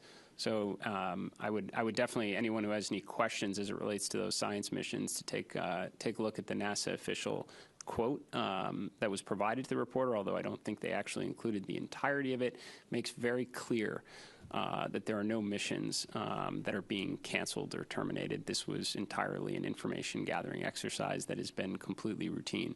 I can tell you any of those quotes that go out before I have an opportunity to review in advance and fully stand behind. And we have one question in the back over here. Thank you. Ken Kramer, Space Up Close. Thanks for doing this. It was a spectacular launch. Congratulations to everybody. I'm a scientist, and you just talked about science, and I'm a chemist. I want to ask you about Mars, since you already mentioned Perseverance. She's collecting samples to bring back. It's the best chance to find life beyond Earth. The budget was cut this year. I'd like to know, what is your position on Mars sample return? Are you going to fortify it? Is it going to be a priority, I hope? Well, I mean, first, just to clarify, I mean, the cancellation of the Mars sample return as it was constructed, predated even this year's budget cycle. The way that was constructed was not economical, nor would it have been really achievable. All that aside, am I interested in getting those samples back? You bet. I mean, I've said it many times, this is an opportunity for what could be the most consequential discovery in human history. And I do believe that Congress made available additional funds in the latest appropriations for us to begin, evaluating various possibilities on how we could potentially retrieve those samples. So it's certainly very early, but we've been given the opportunity to rethink our approach, hopefully be able to do it in a very affordable, and if there is such a thing as an expedited way when you go to Mars and back. So. And we have a question online from James Dowling-Healy from West Hartford Community Interactive. So we'll go to you, James.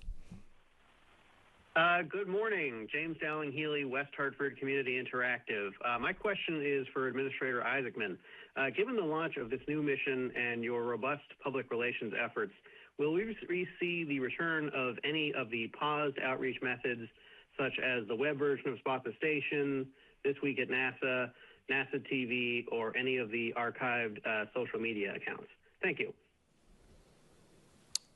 I mean, we are certainly committed to being as transparent as we possibly can and keeping the public informed of all the exciting, undertakings we have at NASA right now. So I can't necessarily comment on any of the specific avenues you mentioned, and I think it's probably very unlikely that we're bringing back any archived social media accounts. Even if it's a relatively unpopular opinion, I actually think we should be consolidating further and trying to get more quality out than general quantity. I think that's one of the best ways to get the public engaged in our mission. But all that said, I can assure you, and as somebody who is a outside observer for a long time, I'm certainly committed to increasing the rate of information sharing with the interested community. And it looks like we have one last question in the room, so we'll go over here. Hi, Aaron Gilchrist with NBC News, and my question, Administrator, is actually in the same vein as the one you just got. I'm curious about your message to folks who are not astrophiles, people who maybe got up this morning and saw their first launch ever, or they woke their kids up to see their first launch ever on all the platforms where it was available. What do you say to people to help them understand why these launches, these missions are important, why they are of value to folks who maybe aren't astrophiles? I mean, it's to me, I guess it's just, I have a bias here, but it's just hard to imagine that there are that many people who haven't looked up at the sky at night and wondered what's out there or not. I mean, we here at NASA are leading the greatest, what I think is the greatest adventure in human history, and what we may find, what we could learn, which could have meaningful benefit back here on Earth, as it's proven throughout the entire history of the space program. New technology, economic potential, new sources of energy and power, and just satisfying the curiosity that we all might have. I think that as a society, we invest an awful lot in trying to address, the challenges of the day, the imperfections that are in life, and you can always put a small percentage, as we do, in trying to make progress for the future and to inspire our kids to want to grow up and dream bigger. I think that's what we do here. And with that, if there are no more questions, we will wrap up this press conference. On the screen, you will find a link that will take you to our Crew-12 coverage, and you can find all of our highlights from today's launch. Thanks for joining.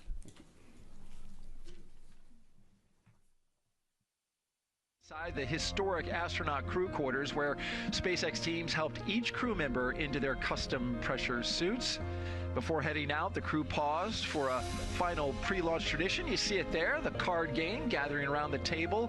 It's a way to set the tone and leave any bad luck behind. Then it was time to step outside.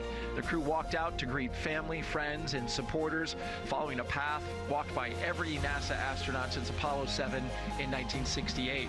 A short time later, the crew climbed into their Teslas, beginning the ride out to Launch Complex 40, escorted by security through Kennedy Space Center and onto the Cape Canaveral Space Force Station. As they arrived at the pad, the crew got out and got their first close-up look at the Falcon 9 rocket that you see there. And then they walked across their crew access arm in pairs, first the commander and pilot, then the mission specialist, and then we saw them climb into Dragon and get into their seats for flight. Inside the spacecraft, seats were rotated into position, and the suit leak checks were performed as the countdown continued. Ignition and liftoff. Go Falcon, go Dragon, and Godspeed Crew-12. And liftoff. Freedom flies bound for the International Space Station. 1.7 million pounds of thrust now propelling Falcon 9, Crew-12. Vehicle is pitching downrange, and all 9 Merlin vehicles have lit. We're getting good call-outs on the first stage performance and propulsion so far.